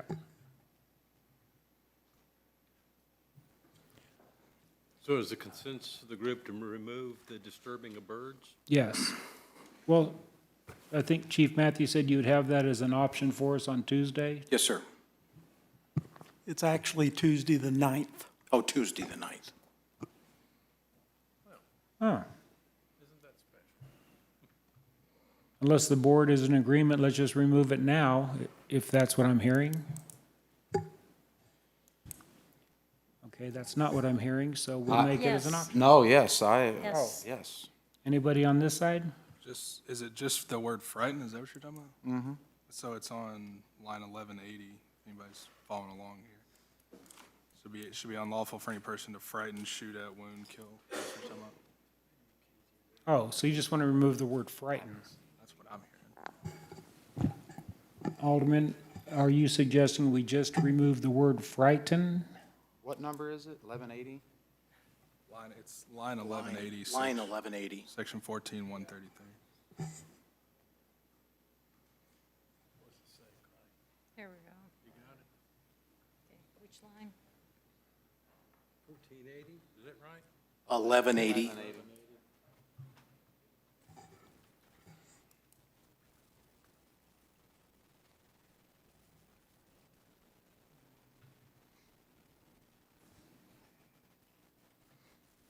Yeah, I think so. So I'm hearing the Just the word board say frighten. just remove the word frighten. Are you okay with that, Attorney Lebec? Yes. Okay, We'll have that prepared for the council session as well. thank you. Well, we've got chickens, gifts, and frightened addressed. Well, I mean, Chief brought, I think, several feral cats. That was one. That was a big one. We heard yeah. a lot about, so you've already addressed, Yeah. or the convertible issue. So I appreciate you taking that feedback and addressing those things, because those are things that we did hear about a lot, so. So on the feral cats, Alderman, that's something that we heard from you. We heard it from a couple of people at the town hall meeting. But I have to let you know what I said at the very first. Our community partners that reviewed this ordinance felt that the harboring of feral cats was something that was good for the city, and that remains our recommendation, but we'll go with whatever the board comes up with. Okay, well, it sounds like the board is in consensus with the changes that we would like to have presented. Your Honor, can I just, if we get ready to close, remind where we're at on this ordinance and where we will be going? So that's Tuesday, as Administrator Dobbins says, November 9th, so it's 2 weeks from Tuesday. It's the first meeting that we will have in November. This item, as it appears, with no changes that were reported by Chief Matthews or you, your suggestions, will be as it appears on the agenda as final reading. So it has to come back to you in that form because that's where it's at. So it's going So to come to. every single word and every single thing you want to say, change, will have to be motioned into this, including the word, I saw maybe change a word from and to of or something like that. Those will have to each be individual amendments to what you see, just to clarify. Script it out for us, we got this. But Madam Clerk, could we have all of the amendments that we've discussed and all this language change as one amendment? Yes. Yes, or you can do a substitute bill and bring a new bill, but I don't know. We can bring a full new bill as a substitute bill in and replace this with a whole new bill. I'm not sure how Attorney Lebec would want to do that. These are all minor, what I would call minor amendments. It might just be easier, and I'm looking at the other attorney on the board, to basically voluntold him, Mr. Mayor, to motion in these amendments all at once. Including these? Correct. Yes. Okay, that'll give Alderman Fenton something to do. I have a simple thought, Mr. Mayor.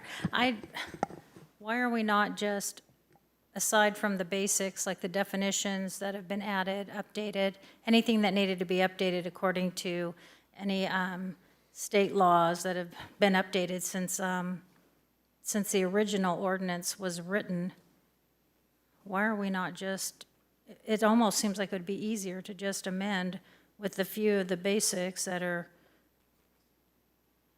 urgently needed to be added into this ordinance than throwing away our original ordinance and not just amending it. I think the suggestion, Alderman Denham, is the original ordinance that has already been read and approved in the first reading is going to come back, and there'll be a suggested here's these changes and the changes we discussed as an amendment to it. And then we would vote on the amendment. I think what I heard, though, Mayor, if I could, is the ordinance as it stands today, not the first read, but the ordinance as it stands today.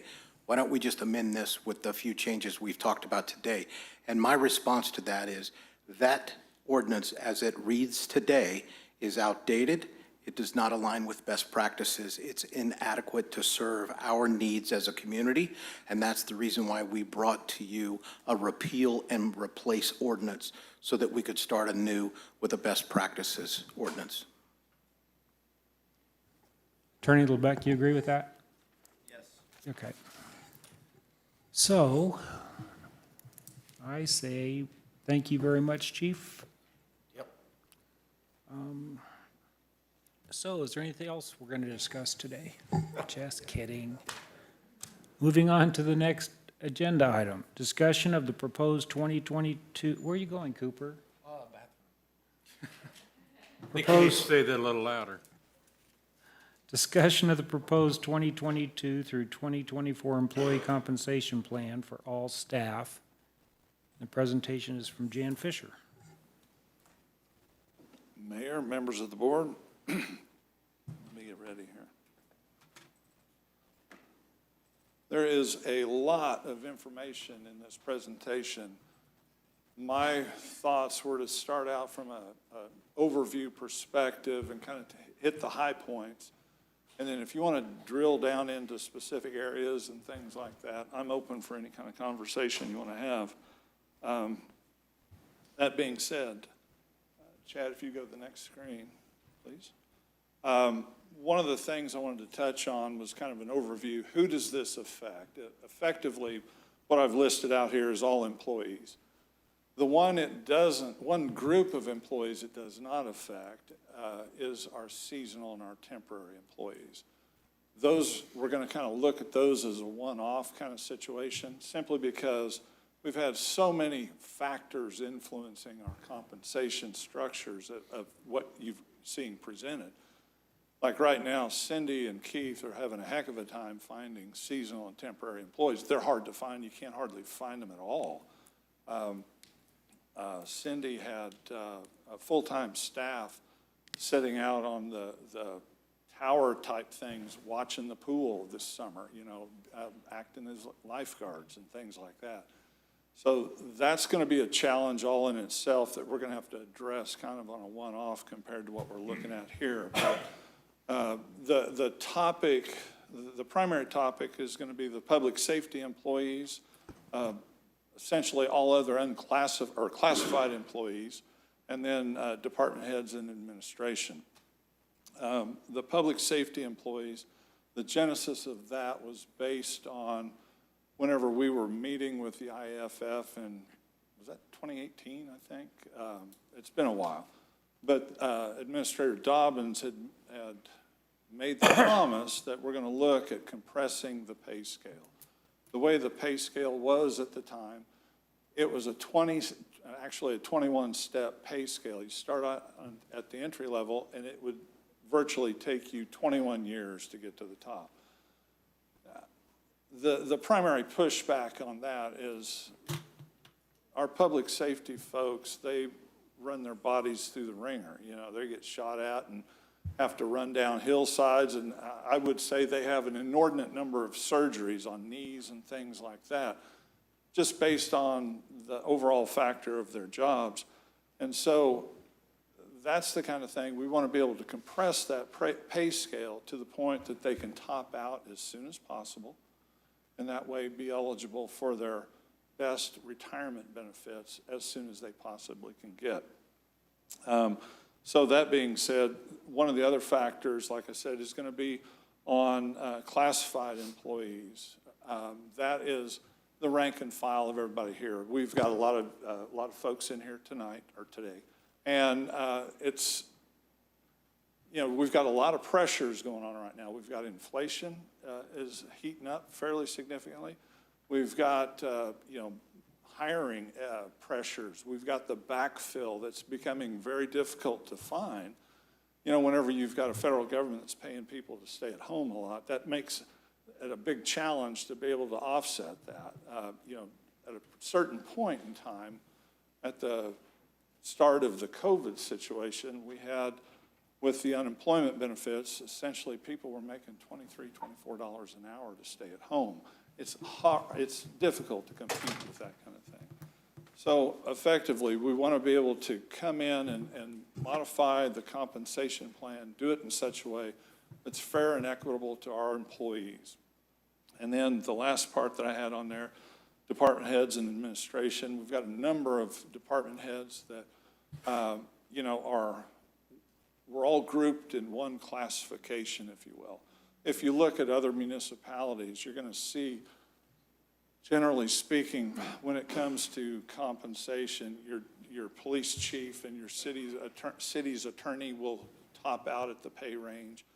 Other directors will cascade throughout the organization with respect to the level of compensation.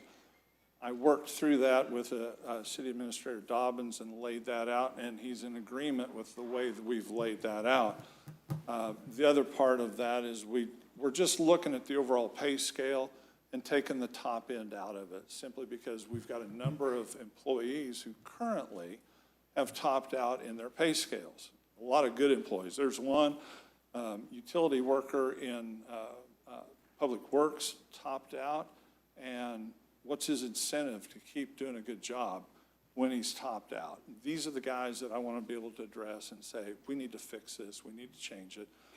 Not to the point where we get silly about it, but, you know, where we push it out far enough so that they can continue to get pay raises throughout their career, a realistic career.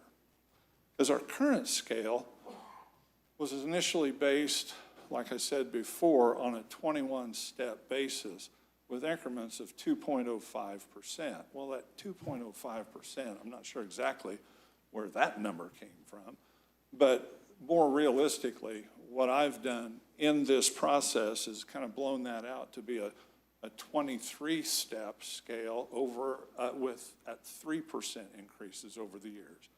So it's not a step plan, but it's still a situation where the gap and the growth is there for employees to be able to reach.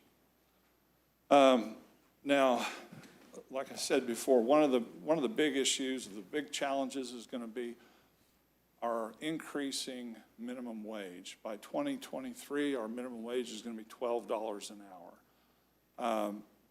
Currently, our entry-level wage is somewhere in the $13.50 an hour. And that's not a big gap. And we need to be able to keep that buffer there in order to make sure that we can hire the entry-level positions. And that's going to be important. And so the pay plan that we've put together addresses that. It addresses that over a period of years so that we see incremental increases, and they're going to be disproportionate increases for the lower end of the pay scale. So just keep that in mind as we move forward. I would, and another big thing for me is going to be establishing a set of administrative rules by which we can then apply and make sure that we're compensating people appropriately. To get rid of the, you know, this looks about right, let's pay him this. Let's establish formulae and things like that that are defensible in any situation so that we can say this person, based on our standards, is awarded this level of compensation. A key factor in that is also going to be for Chief Matthews or Chief Martin is to have some kind of rules or setup or arrangement, however you want to say it, that is repeatable with respect to lateral entry programs. You know, especially if we see like a 20-year a police officer who's been with a different agency for 20 years, he decides to retire. He's still got some shelf life left to him. Let's develop a plan where he can come on board with the city that's repeatable and predictable, and folks understand what they can do. And make it worth his while in the process, because there's a whole lot of training that you wouldn't necessarily have to do for somebody that's got a lot of experience like that. And that being said, those rules are going to be important with the overall construction of how we do things. There's a lot of little details that we frequently overlook, that we have to just kind of work our way through, and we want to make sure the board is, understands our processes for doing these kinds of things. The other thing is going to be kind of how are we going to address this? I would kind of try to phase in some of the elements of it over time, simply because of what minimum wage is going to look like over the next couple of years. I want to be able to have a mechanism in place by which we can do this fairly equitably and have goals for interim goals along the way, and go from that perspective. And then, Chad, if you'd go to the next slide, if you would. Let me talk a little bit about talking about the public safety folks. The one thing that I've found, whenever you look at it from a comparative analysis perspective, you look at other agencies. I look at our police staff. Some of those folks, when you do a comparison, we're having some challenges there. We're having challenges. That's always been one of our areas of our biggest turnover. And so I want to be able to address that, to be able to attract folks and keep them there on board. As I include dispatchers with that, one of the things that the legislative items that we had asked for or suggested a couple of years ago had to do with treating the dispatchers in the same arena or venue as we would any other public safety officer. Currently, based on our size of city, they aren't. They're just, their retirement age is just like my retirement age or anybody else's in there, except for public safety officers, they can retire at age 55. So we would like that change in loggers to be able to help those folks, because they've got extremely stressful jobs and things like that. Chad, if you'd go to the next slide. One of the things that we see offhand is that currently our police officers, our entry-level position for a police officer is $37,500. That's not a lot of money with respect to getting somebody that level of training that's required and that expectation for them to do. And mostly from a competitive perspective, finding people that will fill those positions, because at the end of the day, with the sentiment, the defund police sentiment that is pervasive across many parts of the country, it's becoming harder and harder for, to retain those folks.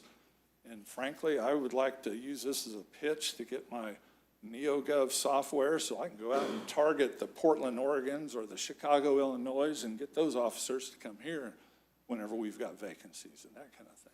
Anyhow, that's a side point. So to that extent, I've worked with the folks in PD in particular on developing a new pay scale. To that extent, it was an iterative process, because I laid out things in such a way so that they looked at it and they said, well, we like this, but we want to tweak this. We went back and forth, and we made sure that everything was appropriate to what they wanted. But one of the things that we wanted to make sure that we touched on is making sure that we were competitive. As you can see there, towards the bottom end of the bullets there, we've got Taney County Sheriff's officers. Their compensation starts at just a little over $36,000. I called out to the HR department out at Taney County, and they indicated that was changed over last year, but that was an increase. Excuse me. They're looking at further changes down the road. The Willard Police Department, their starting salary is at $40,000, $40,280. Now, I've got listed here, Springfield starts out at $41,800. Well, that's technically correct, but it's not realistically correct. Technically correct, I say that, that's for someone in the academy. So somebody that's out on the street, they're getting about $5,000 a year more. It's closer to $46,000 a year. So from that perspective, we're not horrifically competitive at this point. We show some deficiencies across the board with pulling it into the $42,000 starting salary range. That helps us become more competitive in the long run. Chad, would you mind going to like page 23, I think it is?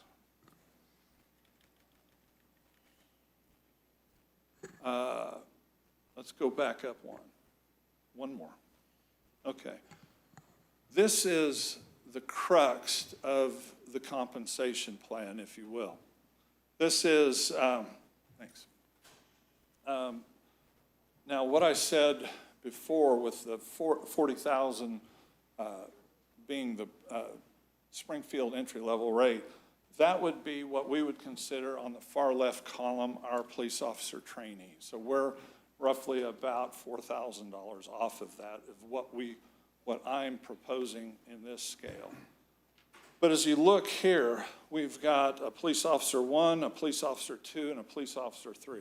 I just gave them that title for grins. You know, we can call them anything we want. We can call it master officer. We can call it, you know, it's just a slot to call it. It's not to indicate one's better than the other or anything else, or had more time in position or anything. Because currently, as it sits, when an officer comes on board, he or she starts out as a police officer 1, and at the 2-year mark, they automatically turn to a police officer 2. There's nothing they have to do, it just happens.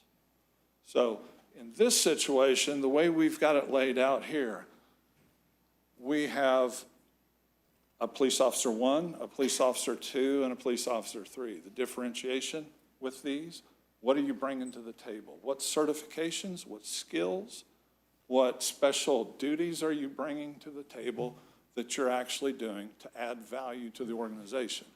In my thinking, I've designed pay plans similar to this in the past, and the incentive behind that is that when there is no functional position to promote to, you can kind of promote yourself by studying a little harder, taking on a little extra duty, just different things like that.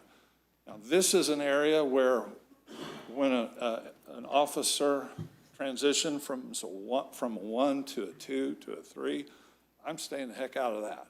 I'm going to let the chiefs determine what that criteria are, because I don't know what it is. I can develop the structure for it, but they're the subject matter experts. They understand what's important, where the value is, and things like that. The other element of this is, if you notice on the pay plan, it starts out for like a police officer 1, you know, it starts out at $42,000 a year. The next year it goes to $44,000. Next year, $46,000. Next year, $48,000. Next year, $50,000. The idea behind that, frankly, is to ramp up that compensation to a point when an employee starts, you know, after your first 2 or 3 years, that's when we as an organization have invested the most that we can into an employee. I don't want to be at year 2 or 3 or 4 and an officer says, you know, I can make more money someplace else. I would just as soon we retain them, ramp that rate up quickly, and then let it cascade over time at a little slower rate. But in the same vein, we've taken that overall plan from a 21-step plan and we've shrunk it to a 15-step plan. And it allows the employees the ability to grow their own pay if they choose to. If an employee wants to just show up and do his or her job, they can stay in a police officer 1 all they want, or a police officer 2, whatever it's going to be. The one thing that the city administrator was fairly adamant about was that the transition from a 1 to a 2 to a 3 not be a walk in the park. It's got to be something worthwhile, and it's got to be substantial in nature. So Some of those things are going to vary based on what they are. You know that a police officer one, the criteria for that, is simply going to be our current qualification levels. You know, you have to be certified, post-certified, you have to meet all the different criteria and things like that. So as they transition, and this is effectively the structure that we've built for both police and fire. One of the things that I had a conversation with Kendall about is his folks, I'll assume he presented some of this to his folks, but anyhow, they kind of like the look of this. And there's going to be other departments that may think, you know, we could employ something similar to this, to where we can then, you know, if we don't have the ability to promote to a new position, we can grow ourselves. So anyhow, I've rambled a lot, so whatever questions you have at this point, let me have them. This is similar to what you presented at Human Resources. It's identical, yes, sir. Thank you.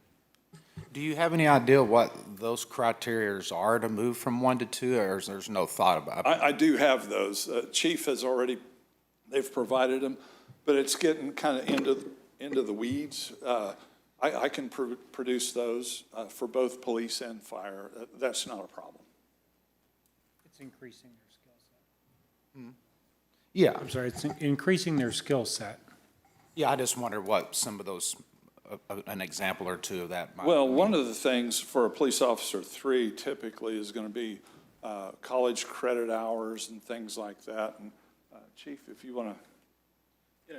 In a nutshell, Alderman, what we've come up with is a combination of tenure, education, training, experience, and as those things are elevated through somebody's career, the transition between those steps, you look at it 1, 2, and 3, you could look at it basic, intermediate, and advanced, where the advanced third, category would be somebody that has a number of in-service training hours, maybe serves in a specialized position, may have military experience with a college degree. There's those factors. We have many officers that come to us with college degrees that take now 21 steps to top out. So we reward that education, experience, training, all that tenure. So it's a formula of many things rolled up into one, maybe. Our command staff, and I'm sure the fire department did the same thing, we looked at those things that we as a department believe that naturally transition an officer to another level, and we've put those training classes, those requirements on paper so that they have them there. These are the things that I need to do to transition. Okay, thank you. Jan? Yes, sir. Speak on recruitment. So if you have, let's say someone transfers from Taney County, and they're already making $2K or $40K, or they only have like 2 years of experience, or somebody comes in at 5 years. After, I think we have the jump in salary after the 4th year. Sure. So they transfer in. Are they able to move laterally into one of the 15 steps as far as their? That's exactly what we want to develop. We currently do not have those developed yet. But that's what I want to work with the chiefs on, is putting that together. Because right now, it's like, okay, this looks about right. I would like something a little more codified that's in a schedule or in a formula or something like that, that everybody can say, yep, if I go to Branson, this is what I'm going to make. Yeah, so they don't start climbing the ladder again. They will, obviously. The one thing you always want to be cognizant of is you're going to have staff in position already. You'll have Sergeant Gray's been here since they invented dirt. And, sorry about that. Anyhow, you don't want somebody who's a sergeant coming in and making more money than Sergeant Gray after he's been here for 25, 28 years, that kind of thing. So you need to look at it from that perspective. I'm gonna quit hitting this thing. In the same perspective, you also want to have a methodology in place similar to a lateral program. How do I promote people? How do I go from a police officer 2, or maybe a police officer 3, or a police officer 1, whatever it's going to be, and I promote to a sergeant, or I go from a firefighter to a fire engineer, or a fire engineer to a fire captain. You want those rules in place, because when Stan was the assistant chief, we had a situation at hand where we had a bunch of 12 and 13-year police officers that didn't want to promote to sergeant simply because it would have meant, A, they lost their first shift duty, and B, they got a whopping 25-cent an hour raise. You gotta come up with those criteria and those rules to make it worthwhile for people to promote and things like that. And to your point, to transfer Right, so we need across. something for our current employees and then maybe recruitments or people that want to Absolutely. transfer. Sure. Anybody that's going to transition over, do a lateral transition over, we need to come up with those criteria as well. We want to be able to attract them, but we don't want to do it at the expense of our current staff. Absolutely. Great. Thank you. You bet.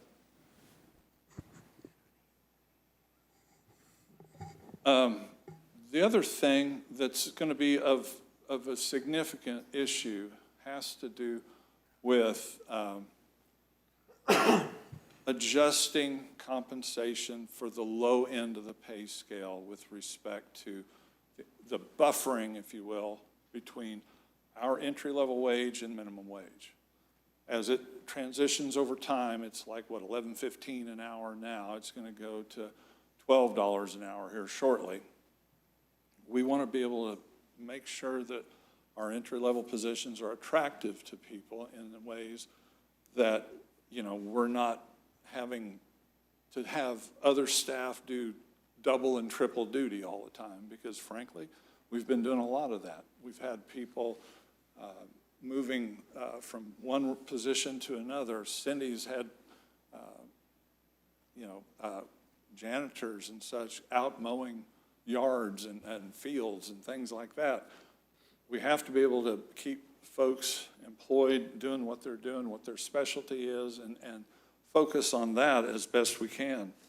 One of the things, though, with respect to that is the formula that we've developed with respect to addressing that increase in minimum wage is taking that 85-cent an hour increase over a period of 2 or 3 years and prorating that to the lowest level, lowest paid employee, and then decrementing that to, the next lowest paid would maybe get, instead of 85 cents an hour, get 83 cents an hour, get 82 cents an hour, and so on, until you get to that equilibrium where through your normal evaluation process, your pay raise would be equal to that or better anyway.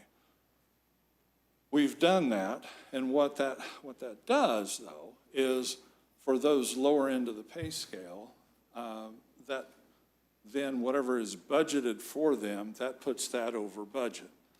When you look at that, that significantly affects those folks in parks and utilities, simply because that's just the nature of how they're laid out.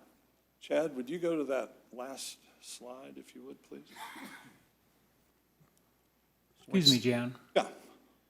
I didn't realize, I know you're shifting gears, and I don't know what else you're going to be presenting, but would you like our input on, before we move away from what we just discussed with the police? Oh, absolutely. This is your show, you drive it. Okay.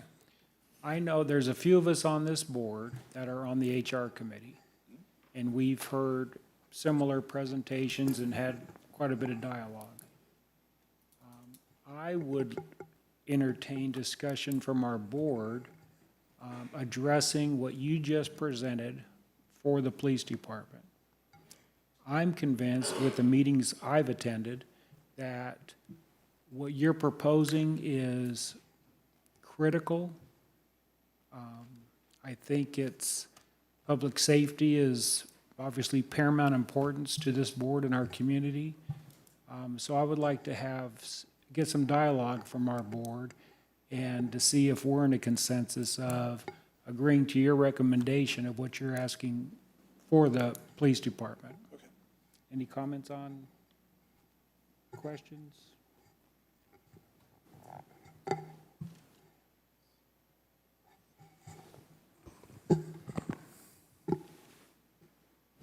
Wow. Just so I understand, when you start out on the police officer, on line number one on that, well, the graph, the page 21 page we're on. Okay. So the starting is at 42. Okay. And that's an annual increase there? Is that what they call it? That's their annual income. Right. Annual income, yeah. But every year, that's going up there? No, they start at 42. On this? Yeah, they start at 42,000. Right. When they move to the next step, it's 44,000. And I Right. apologize for that. But when is that step? That's the following year. It's, Yeah. and that's my bad for not being clear It's about on their that. anniversary hire date, correct? Generally speaking, now, we do anniversary dates for a lot of things, but we have different promotional dates as well. So we have a mix of all of this stuff, and some of the numbers you'll see later, I've taken that into consideration with respect to about a third of our employees, roughly, have different dates other than their anniversary date. So, but generally speaking, it's going to be their anniversary date. You go through a performance appraisal, as long as you, like with the public safety folks, as long as you exceed a 3.0, and we've talked about modifying that for 2022 as well, going to a 5-point plan versus the current 6-point plan. Anyhow, with that being said, if you get above a 3, then you move to the next step, and it's that simple. So in the first year, you'd go from 42 to 44, the next year you go to 46, the next year you go to 48. Right, okay. That was my question. It's also important to note that this pay plan that we're looking at and we're discussing has been run by the police officers, and they're pretty much in agreement that if we accept this, that's up the alley of what they're looking for also. So they like the plan. They like the plan. Well, I mean, that's, you're looking at, from the starting point at 42 to when you top out down here, 67,000, right? Yeah. I mean, with hard work and being loyal and standing on the job, I mean, that's $25,000 increase. The one thing I want to be very clear about from a budgetary perspective, again, my recommendation is, what I would recommend is to make sure that this is affordable for us in the long run, because frankly, in years 2 and 3, it's going to be expensive. It just is. But in year 1, my recommendation would be, let's establish these folks at the lowest level possible without them taking a cut in pay. So everybody would get something out of it. But to that extent, that gives the chiefs adequate time to evaluate the skill level, the extra work, the extra duty, the certifications, all those things, and put those into play as well to place the officers wherever they want to be or where they expect to be on the pay plan. And that's also what was presented to the officers. Yes. Okay. I think it's great and needed, and I mean, you don't want officers, I mean, you don't want them looking, you want other officers looking to come here. And like you say, there has to be an incentive to want to stay here and continue growing with this force, and I mean, I think it's all about incentives, and, you know, like you said earlier, you know, well, here I am, you know, I have nowhere else to go, so I'm gonna go look somewhere else, and that's what you don't want. And I want to be very clear, you know, we made some intermediate changes to the dispatcher's compensation 2 years ago. We jumped it up a little bit, and it wasn't, you know, it was a fair amount. But we had to. We had to, but frankly, it slowed the turnover, but it hasn't stopped it. That department is it's got a lot of pressures on it and a lot of different things that, you know, elements that affect it, the personnel in it, and it's difficult sometimes to address everything to be able to correlate, oh yeah, if I raise pay or if I do this, I will stop turnover. Turnover, you know, from our entire organization, we run about 11, 12% annually. roughly in that range. And that's, from my corporate background, that's nothing. But from a public service, a public entity background, that's about average. Jan, if I may, because I think you were about to go into discussion about other city staff and how their hourly pay is going to be affected. Well, I agree. I think public safety is incredibly important. I've never made light of that, or I mean, it's pretty well known that I support that. I can't help but notice our friends in this really bright neon yellow, so who aren't normally at our meetings. So could you give me some idea what? These are the folks, I don't have pretty graphs for them, but what I do have is one big old honking spreadsheet that's got everybody's name in it, where I've looked at it and said, okay, let's see what this means. What's the implication of this? And from that, I looked at it and said. Excuse me a second. Sure. Alderman Fenton, I wanted to get the consensus of the board on the police, and then we're going to move on to our friends in yellow, orange, pink. First of all, thank you, Jan, for working on these matrices. I know it takes a lot of research, a lot of work, and it's greatly appreciated. I'm in full support of this, full support of our law enforcement officers being paid for the work they do. I know they're even short-staffed right now, and they make a commitment when they walk out their door every day to protect us, to protect our city, and it's greatly appreciated. They need to be compensated for the work that they do, and I think this is a great. I couldn't agree more. I actually did a bit of a ride-along with Sergeant Gray. It's been a couple of years ago, and we went to breakfast, and people stand in line to pay our tab for us, that kind of thing. That was so impressive to me, and I guarantee you, if the staff that we have, they're incredible folks. They really are. We had a situation in human resources where we had to terminate an employee. It was a couple of years ago, and kind of a risky individual. Somebody caught him up in one of the parking lots with a weapon, kind of thing. And the police department, they came up, they escorted staff out, they made sure we were taken care of. They made sure that we didn't have any qualms whatsoever. If we were nervous about anything, they took care of us. That's what it's all about. Yep. Thank you. Alderman C. Yeah, I'm, all for retention and recruitment. And, I have no problem with any of this. As far as the police, and we're going to address fire also as under Yes. public safety? Okay. Yeah, fire's in the same boat. We did this. They don't have the turnover that the police department has, but they still have the same situation where, this was the genesis of it in the conversations with the IAFF to be able to compress that pay scale. And the city administrator at that point said, I'm willing to do it for you, but it's got to be for all employees, not just you. Right. And so that's the main thing is this isn't about just police, just fire, or police and fire. It's about everybody.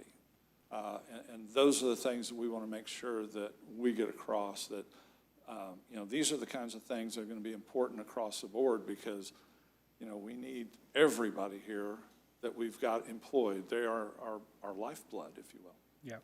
Right, so tough question. Funding mechanism.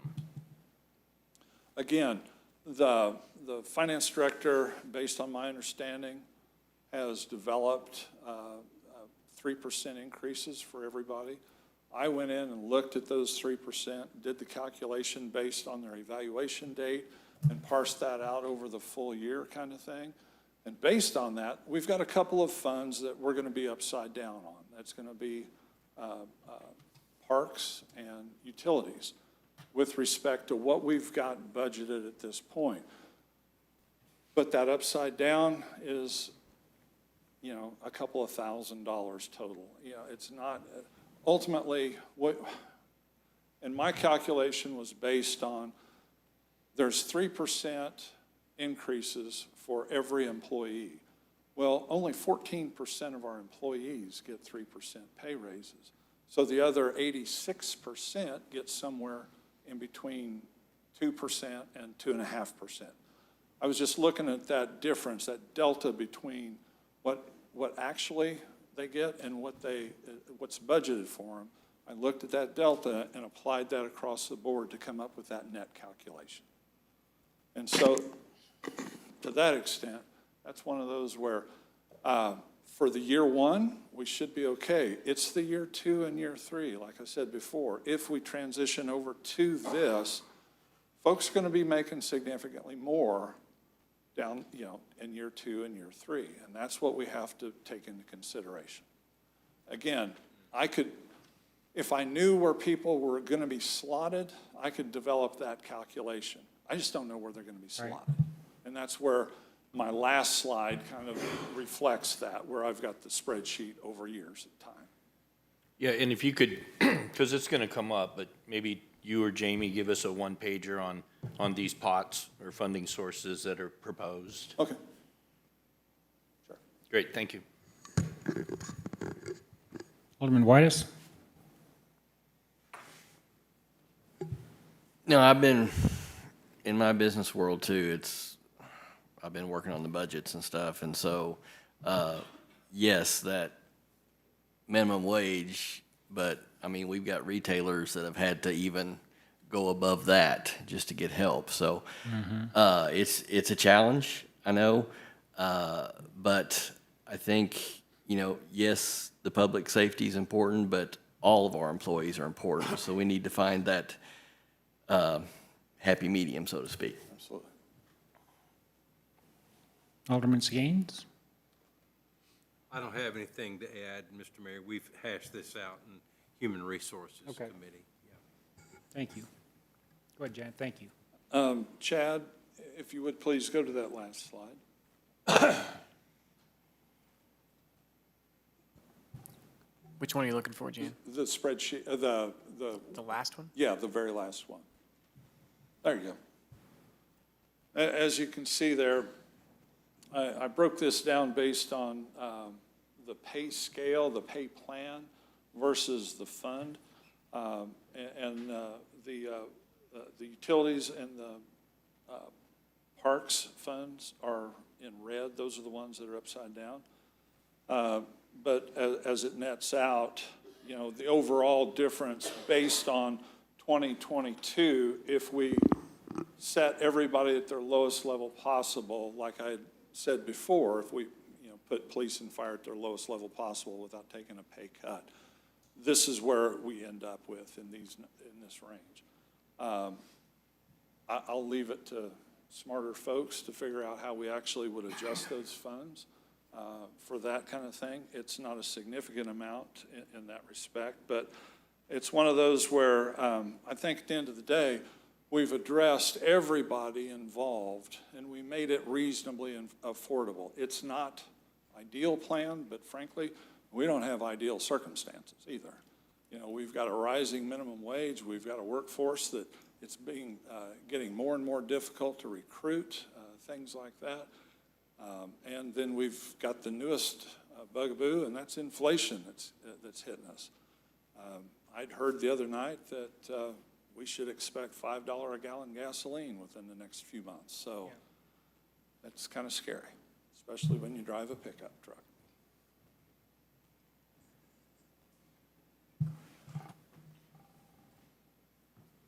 What else?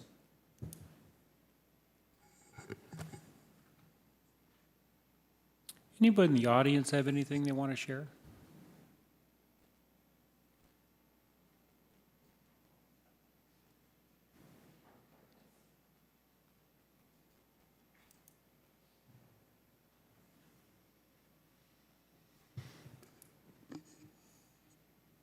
Yeah, Mr. Mayor, thank you. I I appreciate. need your name and address, please, and start the 5-minute clock.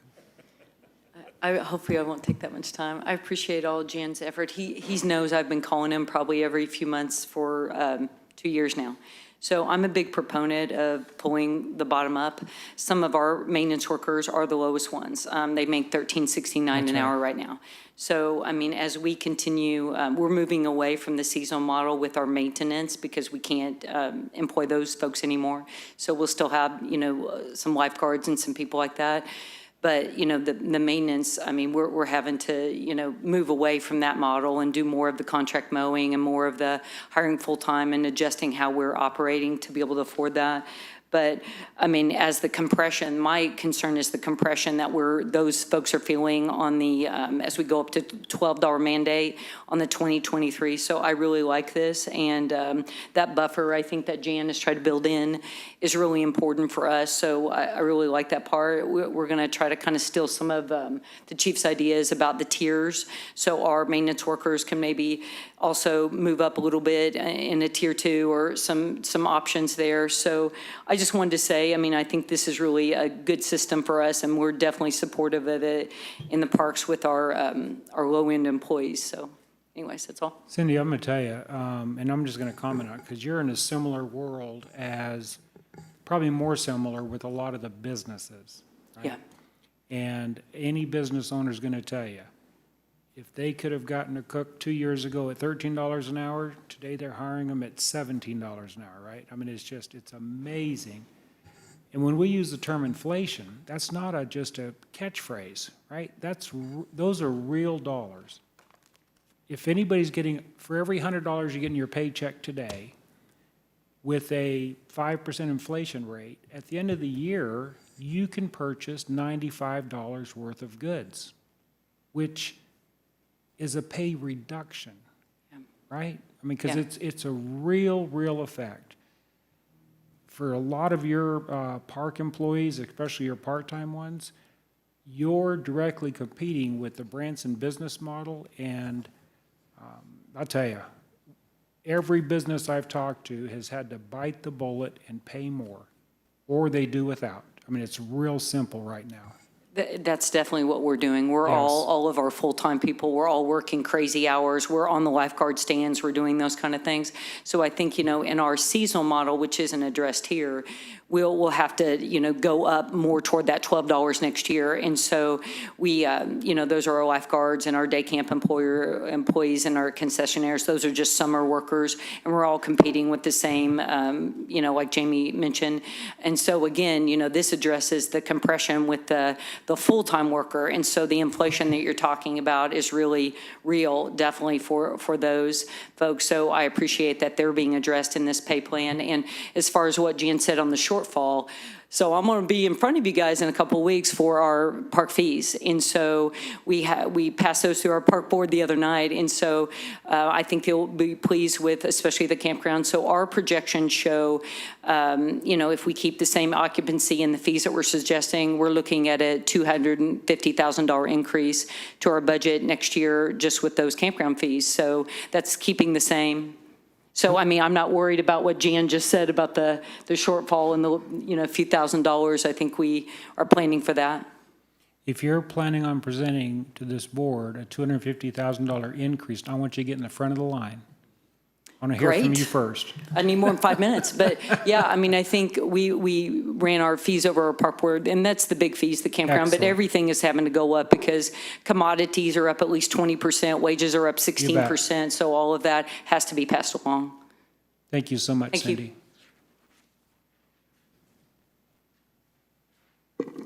Good afternoon. Hey. I couldn't sit there very long. I was hoping for the opportunity to be able to Good. come up and speak a little bit on behalf of the Utilities Department.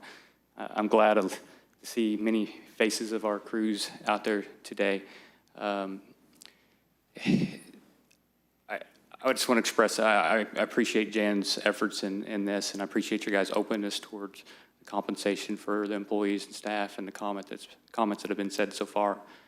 I really want to express some things about utilities, the challenges that we face.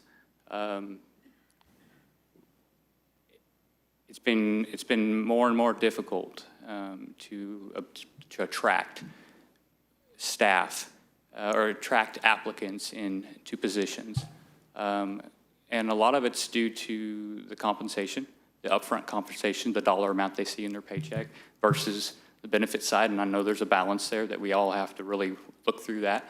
But it's hard to get people to go to work in this atmosphere.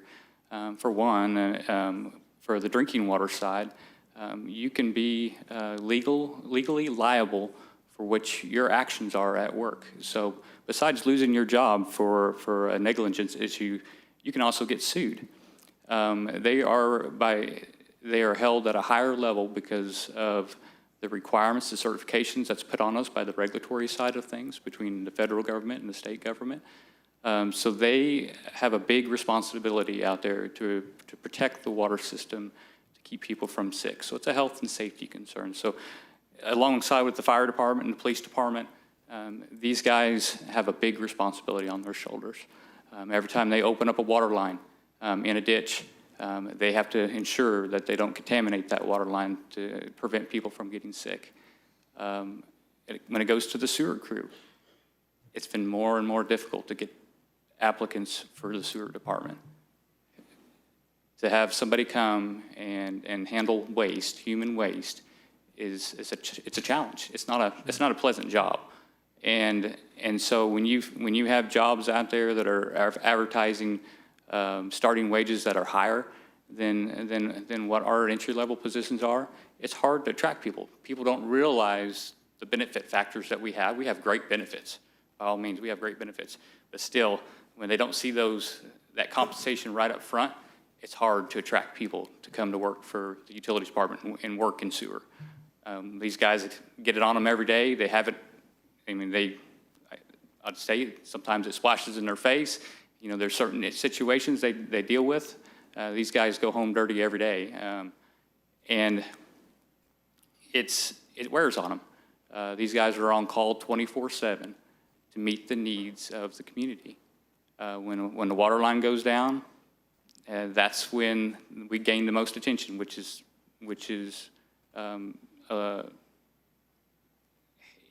it's hard on these guys because most of the time the attention they get is always negative because when services go down. You bet. But again, I'd have to argue the fact that these guys work extremely hard every day. A good portion of my crew is in the ditch every day doing manual labor to their bodies. It wears on them. I just want to express that these guys work hard for the city of Branson, for the community, and I just hope that we can continue this on. I sitting and having talks with Jan about the employee growth and the tier levels and having that skill sets, gaining knowledge and ability to maybe grow within their own position and compensation wise. That's great, and that's something we're going to start working on next month to start planning those efforts like the police and fire department have. So again, for us, we do have the ability to adjust rates to work on compensation issues. But again, that's a tough pill to sell with the community. It's challenging when you say you're going to raise rates because it affects everybody across the board. But I'm hoping that we can gain the support of the community to support our infrastructure. One of the first things that comes into play when a community is established is water. Water's the most important commodity. And then comes along the byproducts of the community. You get your police and fire stuff. The fire department can't operate unless they have water. So again, we just want to express, or I just want to express for my department the importance of the utility side of things. And it's along with, it's the city as a whole. It's what makes this community. So again, I think it should be across the board if we're looking at compensation. So my 2 cents. Kendall, before you go, first off, thank you so much in getting up and speaking up and representing your department, right? I hope that they really appreciate having you in this leadership role. And I would like you, if you would, just wait a minute and see if there's any comments or questions from members of the board. Kendall, what is the entry-level hourly rate for someone in your department? Around $13 an hour. So what you're saying is, I mean, I think you can go to Target right now and get $15 an hour. I'm not taking anything away from somebody that works at Target, but with everything you expressed with the hazards and the liabilities and all the stuff, the responsibilities that goes into working that job, do I want to go work at Target and stock some shelves and make a couple of bucks more an hour, or do I want to, you know what I mean? So I appreciate what you're saying, and like the mayor said, representing your department, that's kudos to you for standing up for them, so I get it. I'm dealing with it at my theater. I mean, a year and a half ago, we were starting out like $10.50 an hour, and now it's hard to get people at $13.50 an hour, you know, so, thank you. Any other board members? You know, I also appreciate you standing up, and that was kind of what I was kind of getting to the heart of earlier, is I knew these folks were here for a specific reason, so thank you for being that voice and shedding some light on that. So, I don't know what the specific ask is or what that looks like, but, you know, I appreciate what you guys do, each and every one of you that are here. And it's all city staff. I mean, I truly, I say that all the time. I appreciate what each and every person here does, because we're here a couple times a month. I mean, we're not running the day-to-day like you all are. And so whether it's sewer, water, finance, planning and zoning, I mean, I truly appreciate you guys, and it's not falling on deaf ears. So we know it. We know it's tough, and we appreciate you guys, you know, showing up and doing that work, and quite frankly, doing a work that, you know, a lot of people don't want to do, and I understand that. So thank you all. The shovel does a lot, and I appreciate the two hands on the shovel.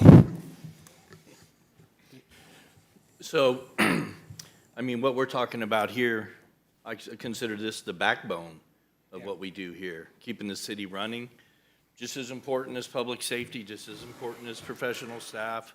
$13 is a shame,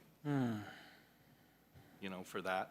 And I know there's a lot of pride with these ladies and gentlemen here that work for the city, and I know they get compensation, but sometimes that's just not enough. But I do thank you, you know, thank you for standing up for everybody, being their spokesman. Thank you, Alderman C. Kendall, thank you again. Thank you for the opportunity.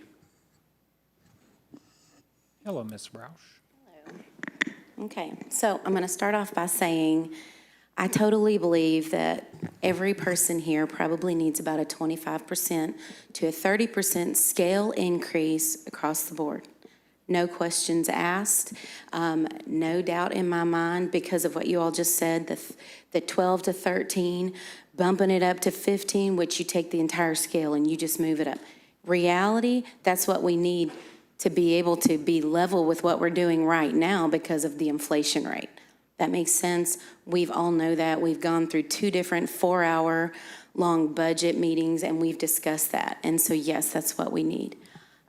Here is the negative Nelly of the bunch. How are we going to pay for it? I would argue the budget that we're presenting on Tuesday night, the ones that we've had 2 4-hour-long meetings, does not include this compensation package. So what I'm going to ask you is, how do we pay for it? So revenue, we've got to have more revenue, because in order to have a balanced budget, in order to maintain our operations, that is just maintaining what we're doing, what is included in the budget that we've already all spoke about, and taking care of our employees. Right now, it doesn't work. So I'm going to ask you, what do? We either have some choices. We have to increase our revenues somehow, and we've talked about that too, or we have to cut some services and reallocate some expenses and those kind of things. We do have some options, but we simply cannot buy a $500,000 house on a $100,000 ability. So that's me, and that's my struggles, but I could not just sit there and let y'all think, yeah, we've got the money to pay for it. Let's move forward. Let's make a decision to pass the pay scale and then figure out how to pay for it later. So I would just ask you all, because my employees, on top of every employee in this city, I am a big advocate for us because I see what they all do. I see just what my staff does, let alone everybody else. So yes, the need is there. I would say 25, 30% easy is what we need to keep up with the world and the inflation and all that. But how do we do it? That's what I'm going to ask, and that's the question I'm going to leave you with. Nope, don't leave. Oh, darn. Nice try. Yeah. Round numbers of 25% across the board. I've got to think that's in the $2.5 million range. I presented that roadmap. I don't have that number, but I'll get that. Remember, I presented that last time, but I can get that for you pretty quick. But you're right, it's going to be upwards of, I think it's a little less than 2 million, but Okay. yes, let's Okay. call it 2 million. Let's call it 2 Yes, I got it, yeah. You want to start passing the hat in the back, and we'll just work it up this way? Well, I know this doesn't address the whole city, but the utilities department seems to be one of those areas where, I mean, I think you call it proprietary services when we go through the budget. And I know Kendall, I think last meeting, we did what was pretty marginal or Yes. small increases, but, I look at a department like that has the ability in a lot of ways to pay for itself. And I've said this time and time again, the rate we pay for water and sewer service compared to Public Water District or Taney County Regional Sewer or whatever other, utility services out there, it's just not enough. It's not enough for the service that's being provided and for the work these guys are doing. So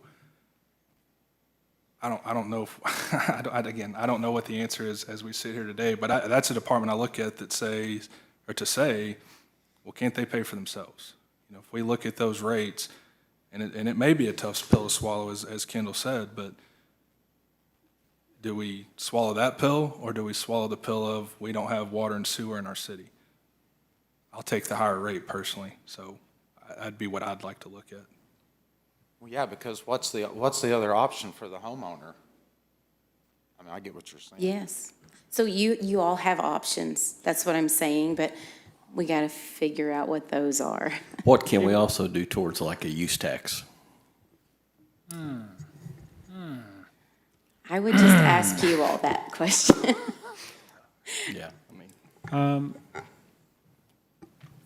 Looking at solutions, and I guess what I would like to do is to have this obtainable, maybe short-term, long-term solutions.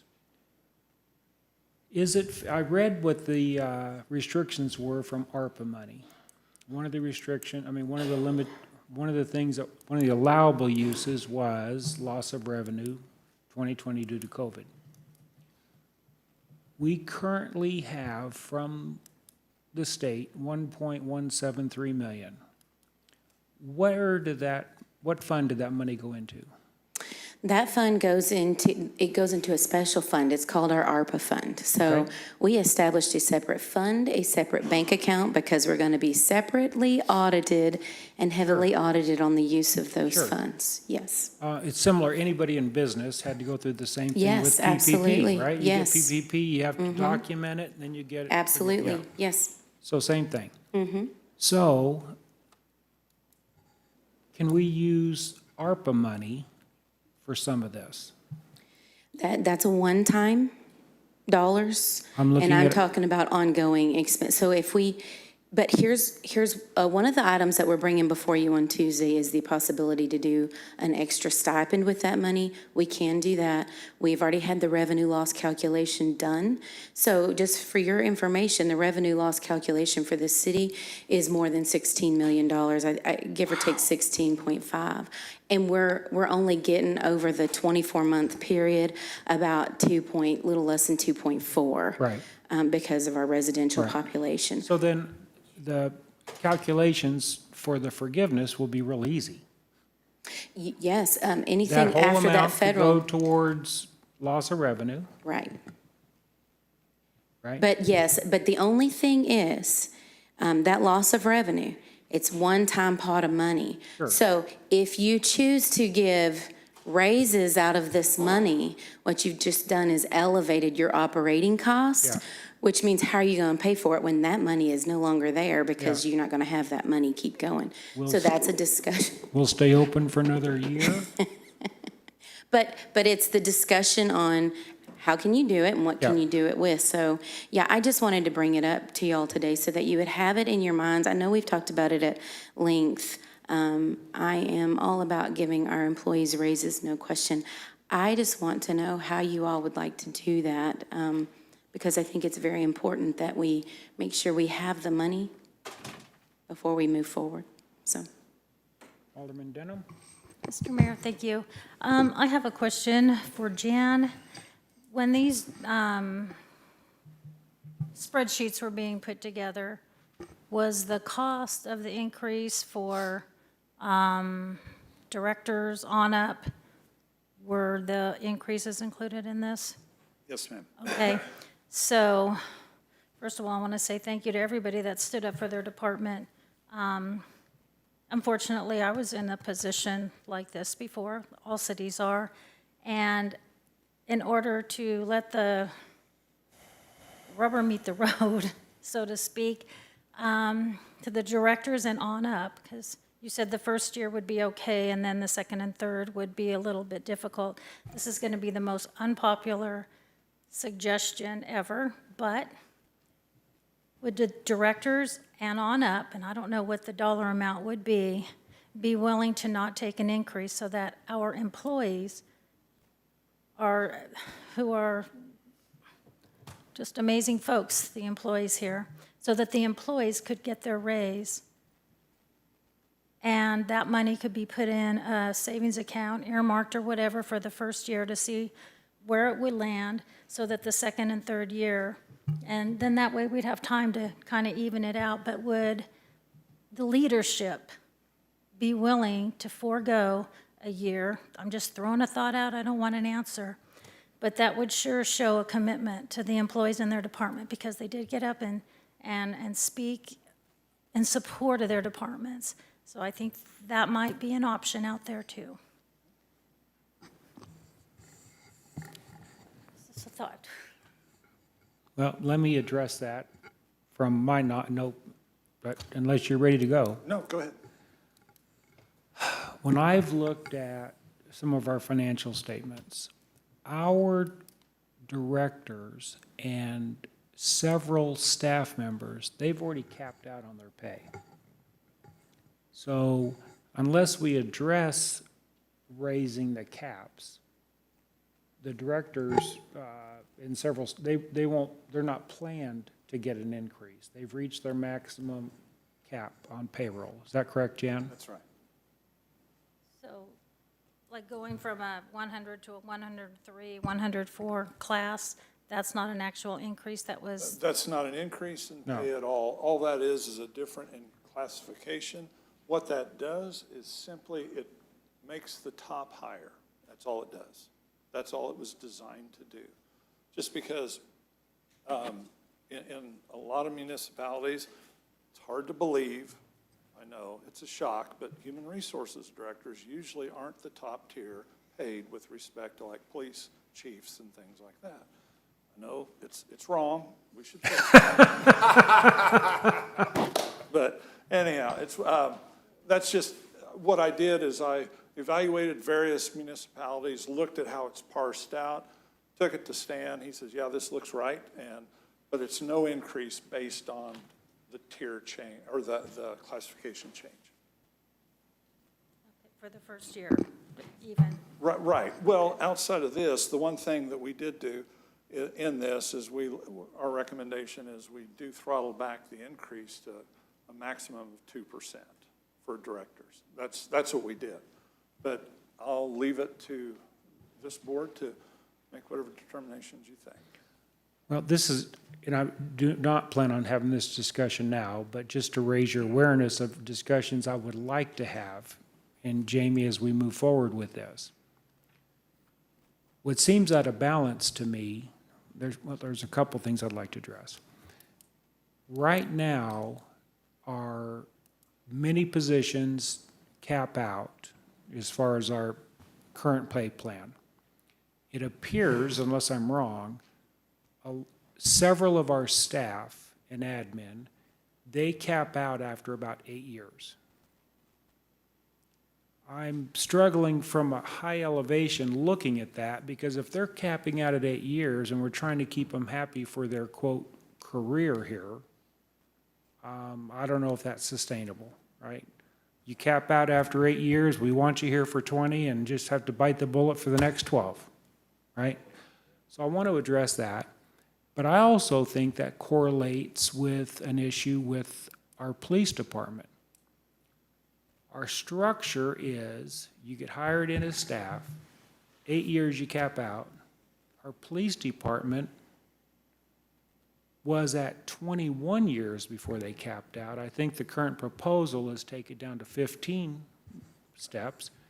But to ask a police officer to cap out after 21 years and staff and admin cap out after 8, I think that's out of balance.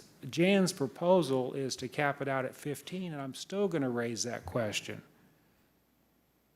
And here again, I don't want to start pitting this person, that department, blah, blah, blah. But I think it's fair to assume that the police department, like Jan mentioned earlier, they're on the field, their knees, they're getting shot at, da-da-da-da. Their probability of having a 21-year career is less than some other departments having a 21-year career. Does that make sense? So I know we don't have any time to address that. I would like to address that sooner versus later. Like within the next quarter, I'd like to start having some of these discussions so we're well ahead of next year's budget. But right now, I'm just trying to look at a bite at a time.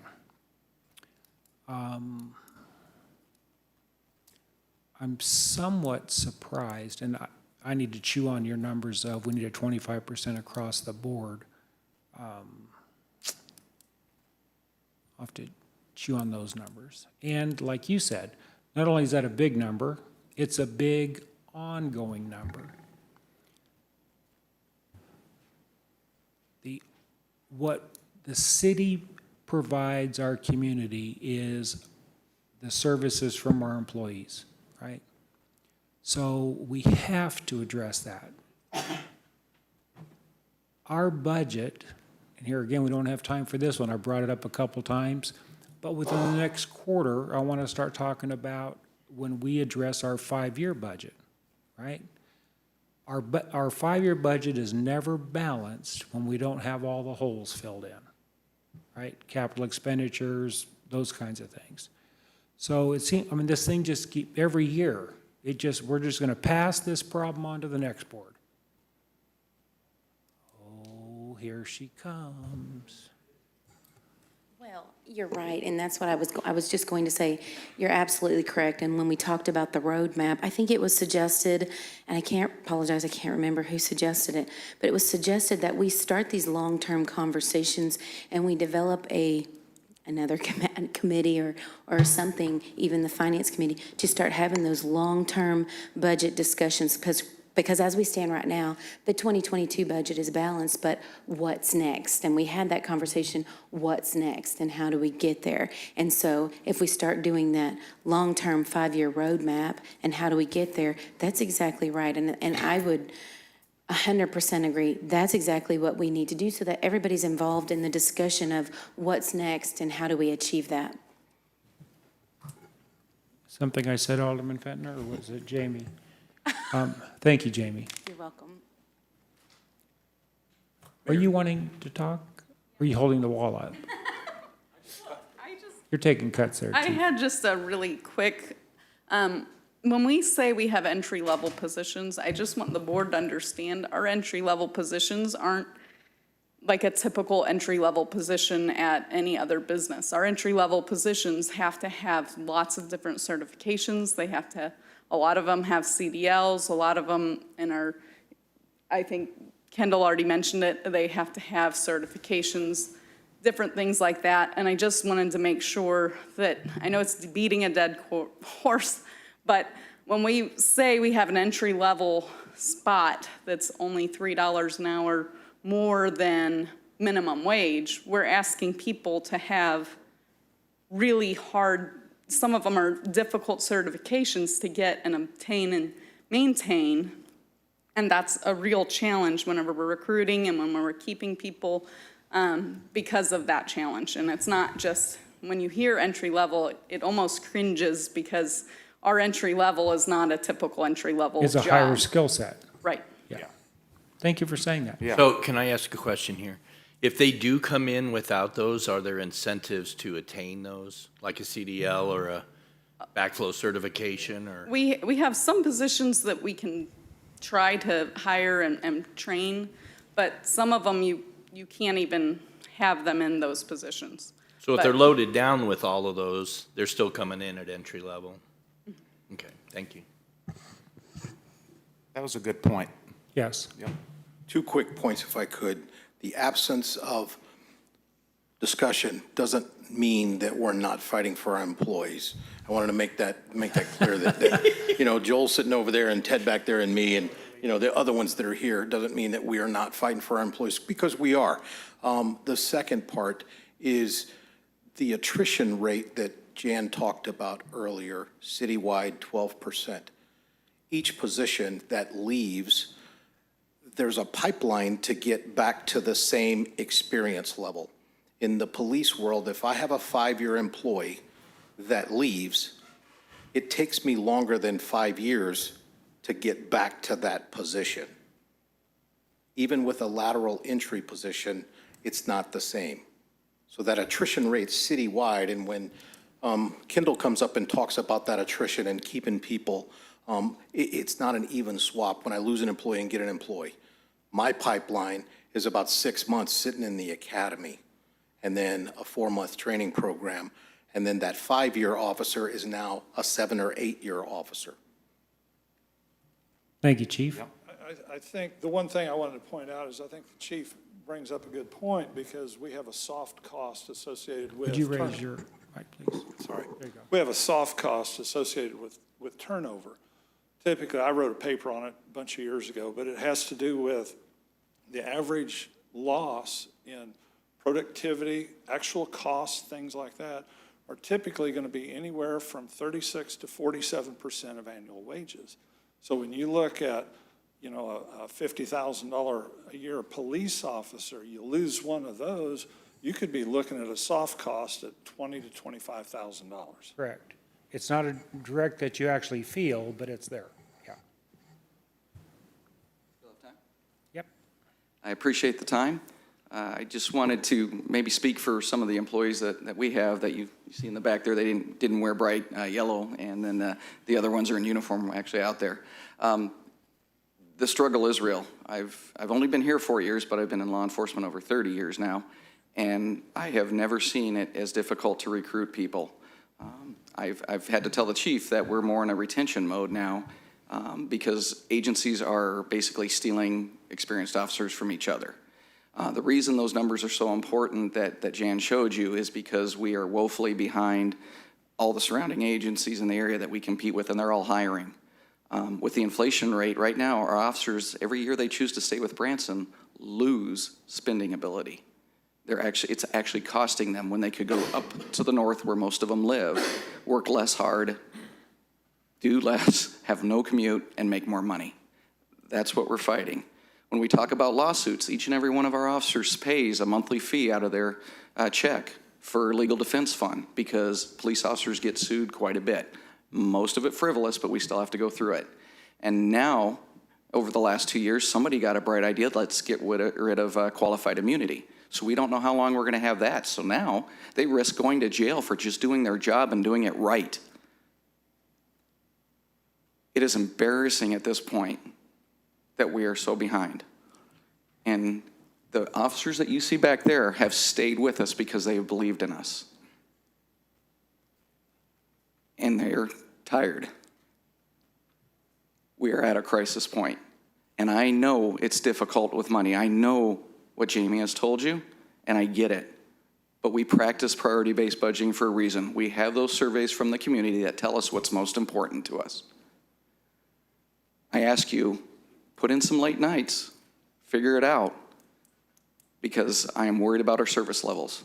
And I love this community, and I don't want to see that happen. And I hate to sound like I'm doomsday, but I've never seen it like this before. And so I just appreciate the time. Thank you. Officer Smith, before you go, I have talked to, I would say 15 patrolmen. I know it's more than 12. And what I've heard from them, I was hearing from some of them when I was an alderman. When I became mayor, I started hearing more from our patrolmen. And what concerned me, several statements really concerned me, and one was, several officers have said, I could be losing my job by talking to you as the mayor. But it doesn't matter, because they're either going to get terminated or they're going to be leaving us, one of the two. The retention that I think is on the table right now scares the living bejesus out of me. I want this board and our community to know that I think we're in a crisis mode with our police department. Everybody, it's no secret, it's difficult to hire. The last thing we want to do is not being able to retain what we have. And Jamie, just something to throw in your bucket. I know we have a healthy reserve, building a healthy reserve for our new construction of a police department. Something to consider. We may want to use some of those funds to retain our police officers, because we're not going to need a new building if we can't staff it. So. Thank you. Anybody else have a question for? Officer Smith, I agree with you and I support you and your staff. And would you agree with the mayor's that the department is in a crisis mode here with the hiring and what all the stuff you're facing? Yeah, it's never been this difficult to hire and to get qualified people that can. We hold our officers to a higher standard. They don't just go out and take a paper call. They go out and they give the best level of service they can. They do the community engagement. They go out of their way to do everything they can for our people. And we're doing that at minimum or less than minimum staffing right now. We can't afford to lose anymore, or we won't be able to do that. And if we had what we've had in the past, where we always had a steady stream of applicants that could pass backgrounds, it wouldn't be as crisis. It does hurt to lose the experienced officers because we lose that experience. But we don't have that flow coming up to replace. And those, when I heard you ask the question about the 2-4 and the steps, we asked for him to build several heavy steps into the first 5 years because we want our officers locked in. That's or right. if they're looking at another career or looking at another agency, it's going to cost them money to do it. Right now, they're getting a raise to do it. Yeah. And No, I so- totally agree with that plan. Absolutely. Thank you. And if I understand just real quick, Branson's split up into, is it sectors, like is it 4 sectors? Yes, we have 4 districts. So right now, your staff is so short that there's always a sector that's. Not always. It's rare. We do our best. We right now we've been offering basically overtime to cover those so that we can at least cover those. The rare occasion that happens is when somebody calls in sick or something along those lines. But there are times that there's not enough staff to cover all 4 sectors at one time. Correct. I would say that's a crisis, yeah. Alderman Denham? Thank you, Officer Smith. Thank you for all law enforcement here. You are highly respected and appreciated. Thank you for your service. Your department is short-staffed, and to know if we need to make sure our number one is public safety, and we need to make sure that we are providing that to our citizens.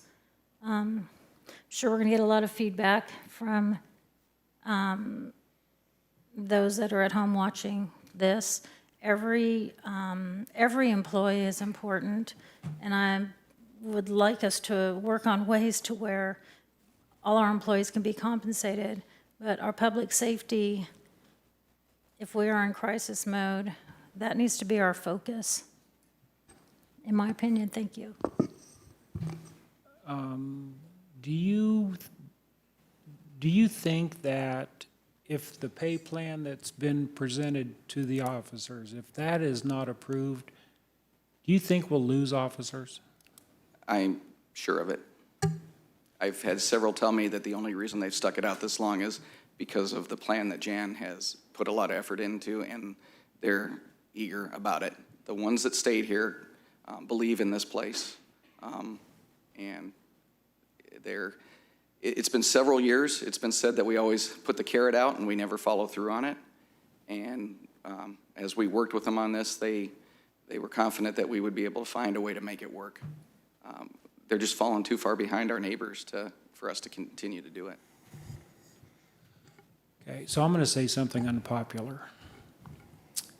Boy.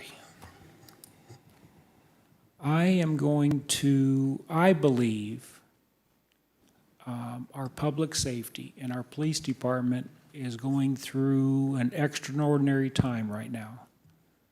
And you've already heard, every alderman up here is going to be looking after every single employee's pay. There's some major changes we're going to have to do budget-wise because we have not been on a sustained budget in the past. We're not on a sustainable budget today.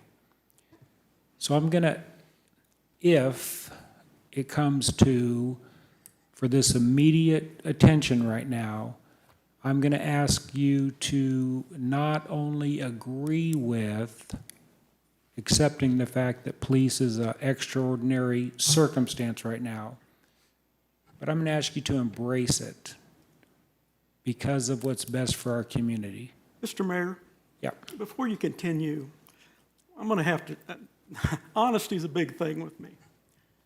The police department is not in crisis mode. This city, as well as every other city in the United States, runs with a minimum staffing level. There is not always a patrolman in every district, and it hasn't been for the last at least 10 years since I've been here. Do they have staffing shortages? Yes, they do. Just like the city of Springfield is short 90 right now. There is a need to increase the pay for every one of these employees, every single one of them. Staffing in a police department is based upon a call load. It's based upon volume that you need for the services and the type of services you're rendering. We are competing with these other communities, and yes, they are raising their salaries, and we need to do that. But unless we want to turn this city into another 76 debacle, we have to develop the funding source first before we jump into this. There is no money that has been set aside for the police building at all. Jamie, is that true? I believe in 2024, we started the debt service. So if you remember that long-term plan and we talked about it, Sure. They were already going upside down. And when we put in that debt service, it was tanking them. And to Stan's point, that's where it comes Okay. from. Forgive me if I'm wrong, I don't have the books in front of me, but I believe state statute says we need a 20% minimum reserve, and I believe that reserve is 40, 50%? Yes, there is a reserve. So let me- There is a so I'll reserve. finish my conversation Yeah, with so Stan. it's two separate pots, though. One is a one-time expenditure Sure. versus ongoing. So you cannot sustain salary increases with that reserve, or else you will, instead of being upside down in '24, you're going to be upside down in '23, possibly '22. So that would not be the best solution to do for salary I didn't say it's increases. the best solution, because our officers right now are crammed into a sardine can downstairs, right? So that's not a luxury building a new police department, that's a need. My point was, while, and I'll just disagree with Stan, while in my opinion, in a lot of other officers' opinions, if we're in a crisis mode, I think it's prudent to not put the money aside for bricks and mortar and use that money to retain our existing workforce. So to Stan's point, though, we didn't put any aside. We put the money aside for the fire station out of the fire fund. Okay, I was talking about the Not the police reserve. station. So yes, we did not do that for police. But we do have a We more do than have healthy a reserve, but if you recall, it's going to be upside down by 24. So just FYI on that. And that's without the building. Yeah, so the debt service is a 20-year debt service on the building over, starting in 23 or 24. Okay. And secondly, Mr. Mayor, I really could care less if you agree with me or not. I've been a policeman for 43 years. I have done this job far more than some of the kids that are downstairs that don't know what being a policeman is about, evidently. But the thing of it is, we want everybody here to be compensated appropriately, but you have to have the revenue source first. And there are no money set aside that you can just hand out to make it happen overnight. We have got to take the difficult task of finding that money. And I look at every one of these guys down here in their departments, and they know what I'm talking about, because it's just like Kendall yesterday sent me 4 items that grand total of $70,000 that I've got to come up with for emergency purchases because of things that are breaking. Those are crappy things that are breaking. And I'll just bring up the revenue stream again. It's a dirty 3-letter word, but use tax. You see those postal trucks and FedEx running on Sunday, they're delivering goods that we didn't collect sales tax on. You see that blue van driving around town with the crooked smile with the arrow at the end of it. We're not collecting those taxes. Other communities are doing that to help build their revenues. I think we need to look at what we need to do to get a use tax in effect. Okay. Jamie, moving forward, I know we had 2 4-hour budget meetings. Moving forward, what I'd like to do is spend more of our time, as we're talking budget, about maybe higher level things. I know when I went back and looked at what we covered, it just seems to me that we covered a lot of in the weeds things. How much is a 3/4 inch water valve compared to a 1 inch water valve? So these things, and we haven't even addressed the social services yet. Ted is not here. So I'd love to hear the opinion of the board, but sitting here today, I think we're premature bringing a budget to the Board of Aldermen on Tuesday night. Well, the 2022 budget is balanced, so It we're hasn't only been talking approved by about the- 2022 yet. Yeah, 2022 budget is balanced based on things that we haven't taken into account.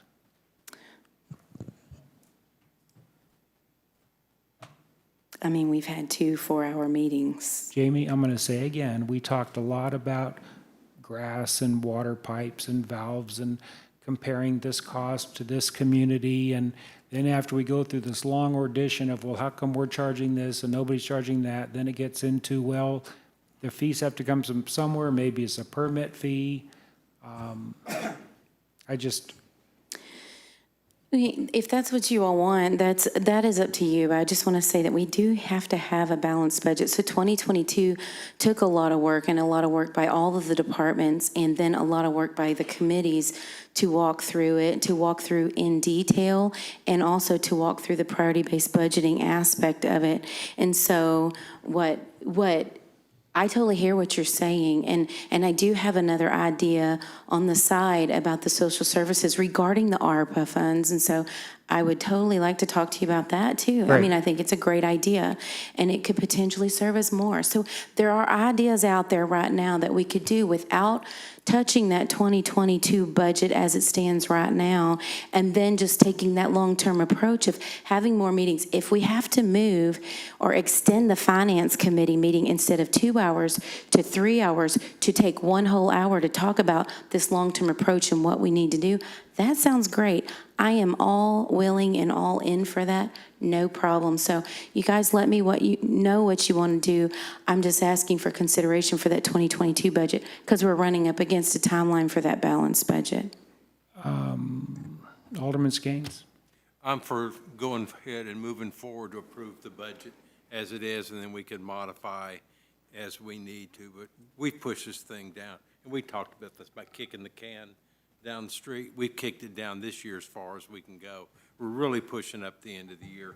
And if we don't do it this next time, when's is our next opportunity to deal with this? Well, it'll push down, and then it'll push down the week of Thanksgiving, and we only have 3 meetings, I believe 3 meetings left for the rest of the year. So as the budget is balanced, if we could, I mean, Jamie, we what can get there happens if then. what happens if we don't have a balanced budget by the end of this year? I believe, and I'll ask Chris, it reverts back to this year's budget, which is based on COVID. So I'm not sure that that would be a sustainable solution, but that would be my recommendation, to not do that. But ultimately, the decision falls on you all, not myself. Additional discussions, and let's talk about historical perspective here. There have been some of us that's been talking about these issues for a very long period of Yes. time. And the mayor and Clay have had some discussions with other individuals to look at the issues of revenue. There has been the discussion that this is not a revenue problem, it's an expenditure problem. That's not true. The city will continue to grow. Staff will have continual needs for more money. The cars get more expensive. The gas gets more expensive. The city is not pounding money down a rat hole in any department. Has it been from Ed, or it been from Karen, or it been from Rayanne, or to this mayor?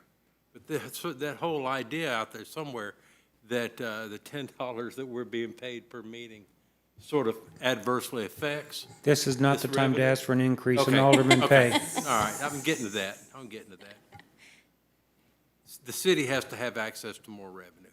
And yes, we need to be very transparent on how we spend our money. I think we have been. The passing of the half-cent tax for the public safety has gotten us a long way.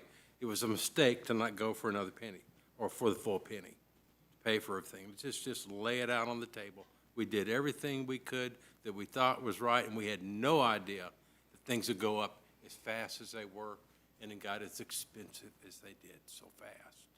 So I'm all for keep pushing this budget through, and if we've got to make modifications in the first quarter of next year, then let's do it. But I don't want to revert back to the 2020 budget. Okay, let me, if I can, I don't want to sound like a broken record, and there's other people that I'd like to hear from. Alderman Skanes, I've heard it myself. I think Alderman Cooper has heard it. Officer Schmidt has said it. The proposed budget that does not include the pay plan for the police department, if that doesn't get approved, what are you going to say to the community when we have police officers leave our department? I'm going to say that all raises should be equitable to everybody sitting in this room. Okay, next speaker, Keith. I'll try to make it short. I know there's others wanting to talk, but I just appreciate you all looking at this, and all of my staff that are here for both my departments. But when we was trying to hire seasonals, I'll put it that way, trying to hire them, we couldn't get any applications. The ones that we would get wouldn't pass the background check, or first one thing or the other. And so that's when I was putting my full-time staff out there to do the right-of-way maintenance. And thankfully, you all, passed the numbers to outsource that to a third party, and that's what we've done this year. That will start beginning of the year, and put all my staff back in the street department to help take care of the roads. But the other staff in the engineering department, they do a super job, and I couldn't ask for any more out of them. And I just want to say thanks to you all, and appreciate you all looking at this, though. Thank you, Keith. Appreciate you.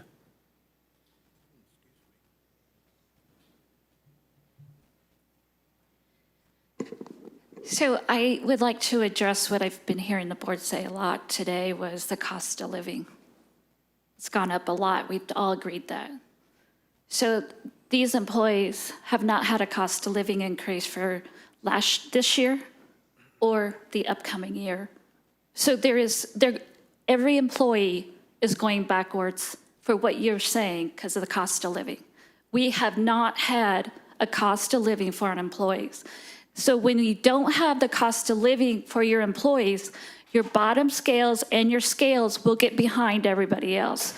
So if you even talk about adjusting any of the other benefits for the employees, they will even go further back because of the cost of their benefits. So I think we have not addressed not having a cost of living for this year? Was it last year? So 2020, 2021, and now 2022, no cost of living for employees. That's without talking about this to keep up with the real world, which I agree with. So we are going backwards very fast, and I heard every one of you say how much prices have gone up. How much has it gone up in 3 years for these employees, along with adjusting their health insurance if that goes through also? Now, that won't be out of pocket up front, but their deductible is going to go up. So when they go to the doctor, their deductible is going to go up. That's out of pocket. That's real money when you're trying to feed children, put diapers on kids. We all have choices. I'm past that point, but I've been here long enough. I was at that point.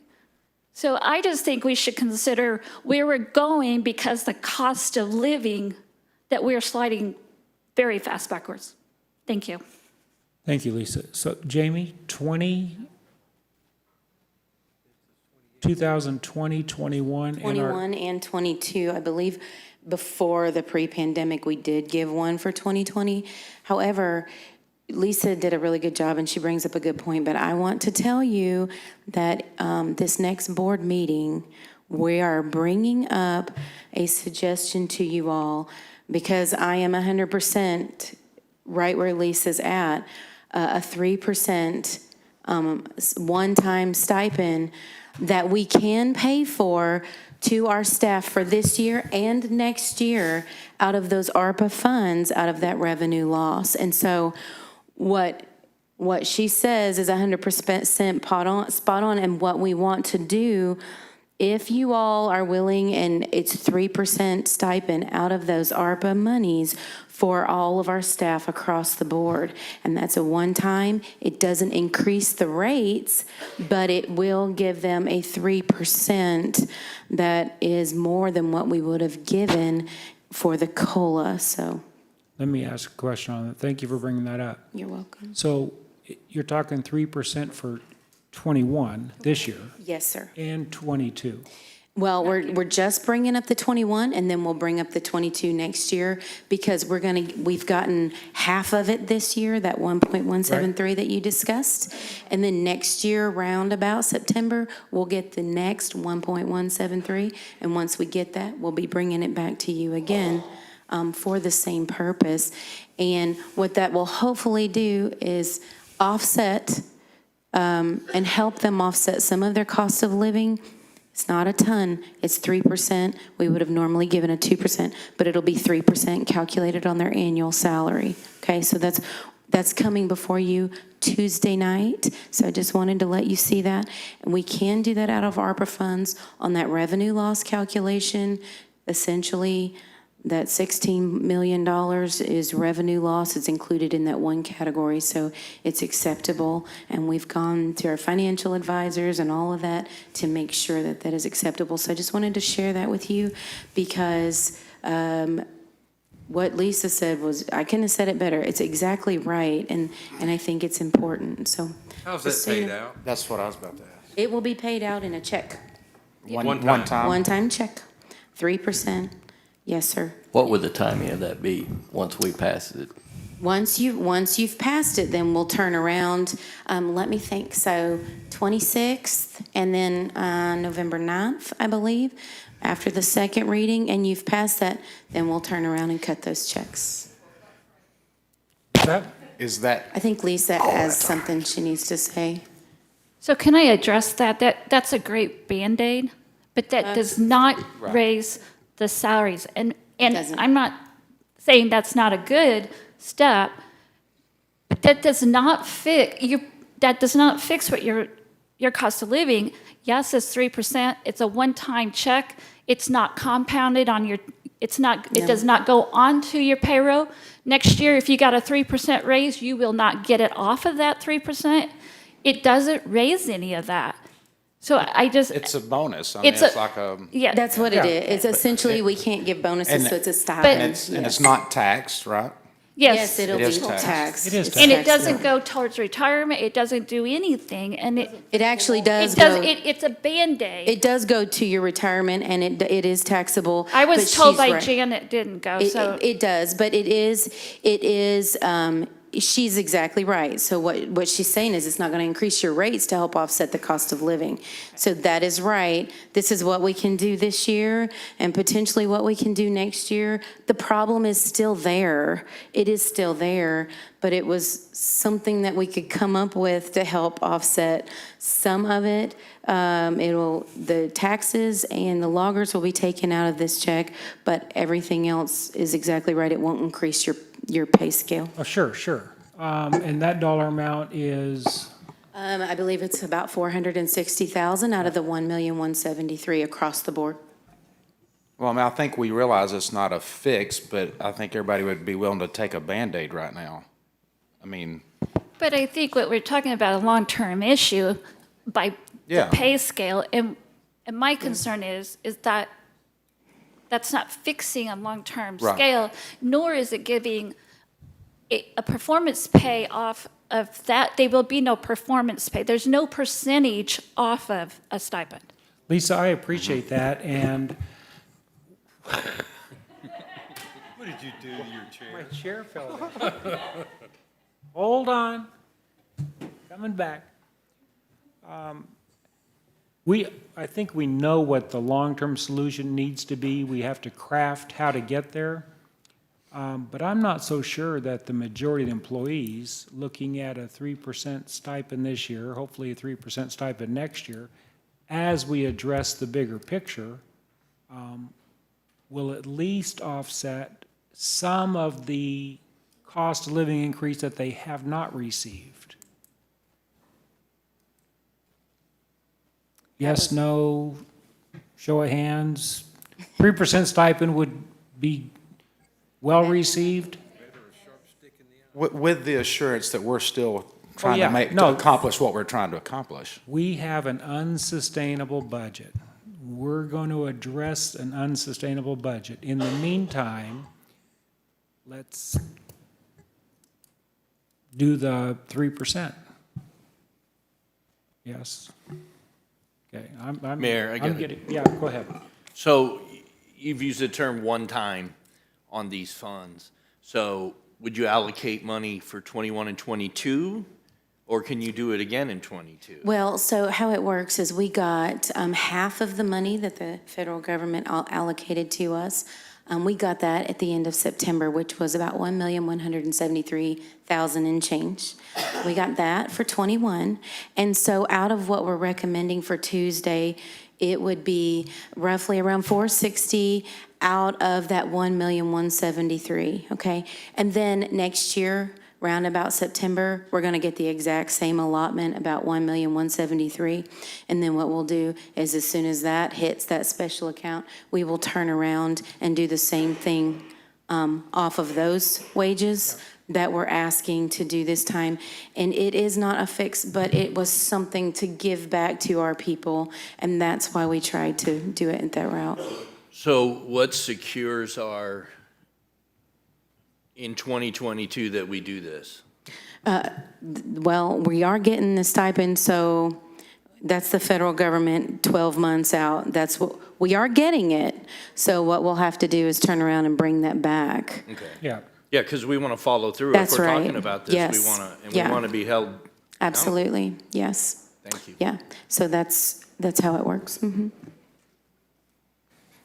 You can waive the stipend on my $10 per meeting too. No problem. Wait a minute. 3% of $10. I apologize, this meeting is gone 3.5 hours. We tend to have some longer, I am so sorry. Come on down. Yeah. You kind of do. It's the uniform. Hi. Hi. I don't know most of you or most of you out in the crowd. I'm Jennifer Thompson. I was hired on about a year ago. And I work in the utilities division. And I must say, I absolutely love my position here. I love the city of Branson. I love the people that I work with. And when I started this job a year ago, coming from the private sector, I knew that I was going to take a significant pay cut just to come here. But the city's benefit package really kind of balanced it out in my mind. And throughout the whole interview process, the people that I was in contact with, I could tell they were just excellent, excellent caliber of people. And I have found that to be throughout all of the city and all of the people that I have dealt with. You have a superb team that works together, whether it's at 11:30 at night when we get called out because there isn't electricity, because there's a sewer main break, because there's a water break, whatever it is, we are there because we are that caliber of people. We believe in what we do. But the benefit package, I think her name was Lisa, like she had said, and the cost of the wages that we are getting paid does not afford us the choices in life that I think that we should have, being at the point that we are at in our lives. I'm 49. I'm a veteran. I have one child. And with the wages that I make here, I have to make a lot of hard choices. And I know that a lot of other families are in that situation. By the way, I didn't have a prepared speech. I didn't even know I was going to get up here today. But I felt moved. I felt compelled to let you know how hard it is to survive with the wages that we have now. And especially when we read articles and know business owners and other businesses that have starting wages of $15 to $20 an hour is what I read today from a local business here in Branson. That also gives you benefits the day that you start. I want to stay with the city. I want to stay with this new family that I have made. I do not want to go anywhere else. This is where my heart is. But that doesn't put food on the table. Yeah. That doesn't allow me baseball lessons for my son. That doesn't allow me things that I think should be options for my family, but are not. Let's see, where else was I going with all of this? I hear you guys talk about funding. Where is it going to come from? What you may not know and what you may not see is that the people that work for this city every day are finding ways to save the city money. It may be $50. It may be a couple $1,000s.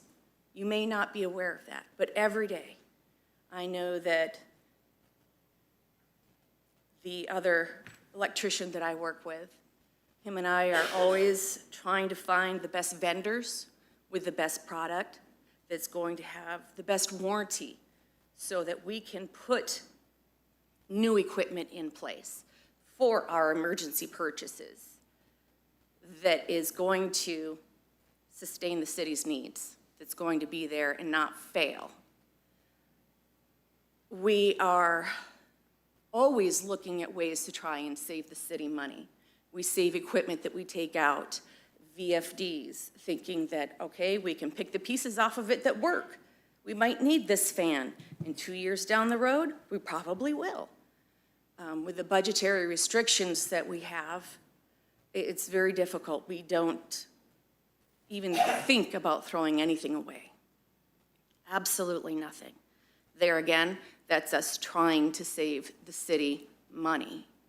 We're doing our part every day in being here for this city, being here for its visitors, being here for our families.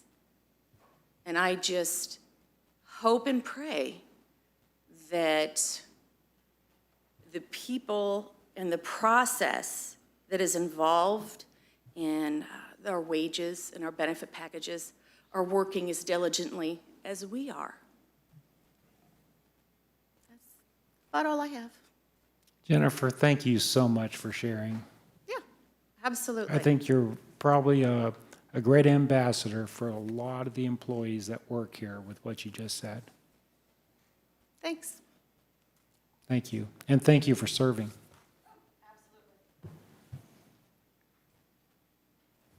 I wasn't going to do this, but I've gotten 5 texts from my employees. We were talking about the utilities department earlier, and I think the streets department is just as important as the utilities department. And we have, in the 27 years I've been here, we have not increased the amount of employees we have in the streets department. We've increased the roads, we've increased the infrastructure, but we have not increased the amount of employees. And our guys work really hard every day to make sure the potholes are repaired, to make sure that the water lines, when they burst, that those roads are repaired. Every day they're out there working hard in the heat, in the cold, when we need snow cleaned up, whatever. We need to realize that those entry-level employees are just as important, and they are coming in at $13.71, $13.81 an hour also. That's hard work that they're doing every day. And we have many loyal employees that have been with the city for quite a while that continue to come every day and take care of the citizens' needs when the needs arise. So I'm just saying that on behalf of our Public Works Department. Thank you. Whew. Good discussion, Mayor. Yeah, the agenda has reports next. Anybody have any words of wisdom on reports? Or do I hear a motion to adjourn? No, I want to hit on something again. And Mayor, and I've talked about this, I think, many, many times. The issue we've got to deal with is economic development in this community. I've heard people say that, well, we can market ourselves out of this. Not true. You can, if you had $20 million to market Branson, you couldn't have raised the thing. We need new businesses in here, and we need the legislature to allow us to collect online sales tax and for the ticket resellers to remit the amount of money they actually owe the city of Branson over time. You can't take a $30 ticket, sell it for $5, pay the tax on it, resell it for $20, you don't pay any tax on it at all. That's the reason you guys don't have any money for raises, guys. We got to deal with the reality of the situation. It's economic development. It's dealing closing the loopholes. And the mayor and Clay have taken some of this on in discussions. I can greatly appreciate it. For somebody like me that's been beating this drum for 30 years and finally getting people to listen to it, it's about time. Thank you. I appreciate what you do. We say that at every meeting, but we really do mean it. Believe me. We really do. Hope you know that. Hope you feel it. Alderman Denham? No? Alderman Cooper, do you want to pay attention and maybe? Well, Bill was talk to them? distracting me. Yeah, I know, but we have people out here that want to talk to you. I'm sorry. Well, hey, I hear what Jamie's saying too, that, I mean, it's easy to want to, to give they all deserve raises, and that should be our number one priority, is finding, where do we get it from? I think we're all scratching our heads, but we got to get creative and find a way to just make it happen, because you can't afford to lose the backbone of this city, the people that are fixing the potholes and the power lines and keeping the parks clean and the water clean and the fires, keeping our buildings safe, and the police keeping the streets safe. And it's all important. And, like you said, just a cost of living. We just had this discussion at my theater about a cost of living. Prices are high, everything's higher, and you've got to pay it, or you're not going to have them here to have all of these luxuries that we have. So I'm all behind getting these people where they need to be in their pay scale, and we just have to stay diligent and make sure that it happens, and this cannot be a can that we kick. I agree with that, and I think it's so important. That's why I'm wanting us to address these things. I know we got a lot of things pushing at us at the end of the year, but as we enter next year, I think we'll start addressing these. Alderman Whitus? I got to get back to work, so but it's good. I would just ask us up here to keep this in the back of our minds when we start talking about eliminating fees and doing away with fees. I mean, I know you used the term once, chasing pennies, but that's how we got to get there. So just keep in our mind that I'm uncomfortable with trying to constantly waive fees and do away with fees. And, you know, we're collecting 15% of our costs that we lay out. And I know Kendall showed us some of the numbers that, you know, we're eating a lot of time, a lot of employee time. But I just think we need to consider all of the fees that we have and adjust them, not necessarily delete them. Administrator Dobbins? First, thank you all for having this discussion.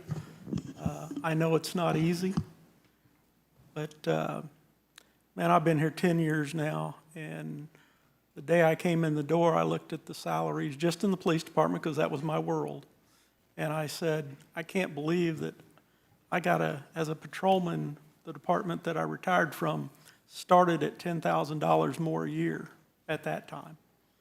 And I knew what our benefits were.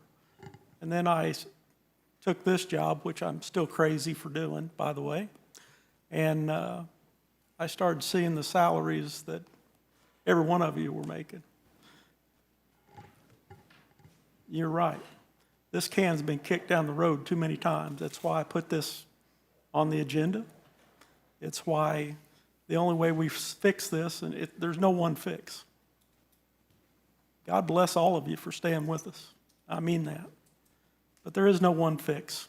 We've got to find additional revenue. We've got to find additional ways to be smarter in the way we work. We've got to utilize technology. But it takes all of us together to get this done. So everybody that goes through when I welcome you to the city, I tell you, you're the smartest person I've ever hired. And I ask you always to look for ways to improve your job function, because you know a whole lot more about it than I do. Evaluate it, and if you tell a supervisor, hey, I think we could save money this way, and that supervisor, and I tell every one of you this, and that supervisor says, hey, yeah, whatever. We don't play that game here. We sink or swim together. We're one department. Citywide. We support one another. We take our values together. We are a family. I've always believed that. Been in this stuff 43 years. It's a long time. I've seen these things come and go. But the problem that we have seen here is we work so hard, and we have done it for so many years, working on basically a thread, that we've done amazing things. Well, we're at that tipping point now where we have to have additional funding sources because the world's caught up to us. That's going to take all of us to solve that problem too. Thank each of you. Thank you all, because you're wonderful people, and I mean that from the bottom of my heart. Is that us too? Thank you. No, he stopped it right For everybody but except Bill. Did you have something you want to add? Well, the young lady, is it Jennifer? Jennifer. I mean, like Jeff said with chasing pennies and stuff, and she made mention how she doesn't throw stuff away. I mean, if you pull apart, then you can use that and part it out. I mean, we kind of do the same thing at the theater with lights. You know, a light goes out, but we can take a wheel or take a belt and put it here instead of spending $500 for a new one. Just grab that off of this. And if everybody in all these departments thought that way, or maybe they do, you know, you're talking about a lot of pennies at the end of the year, each year, by just saving stuff and taking this off of this and putting it there. Instead of purchasing $5,000, you took this little part out of here and it saved you $2,000 or $3,000 or $300. That all adds up, and I just think that's admirable to hear her say that and know that people are thinking that way, because it's easy to be an employee that, well, it ain't my money, just fill out a PO and we'll get us a new one.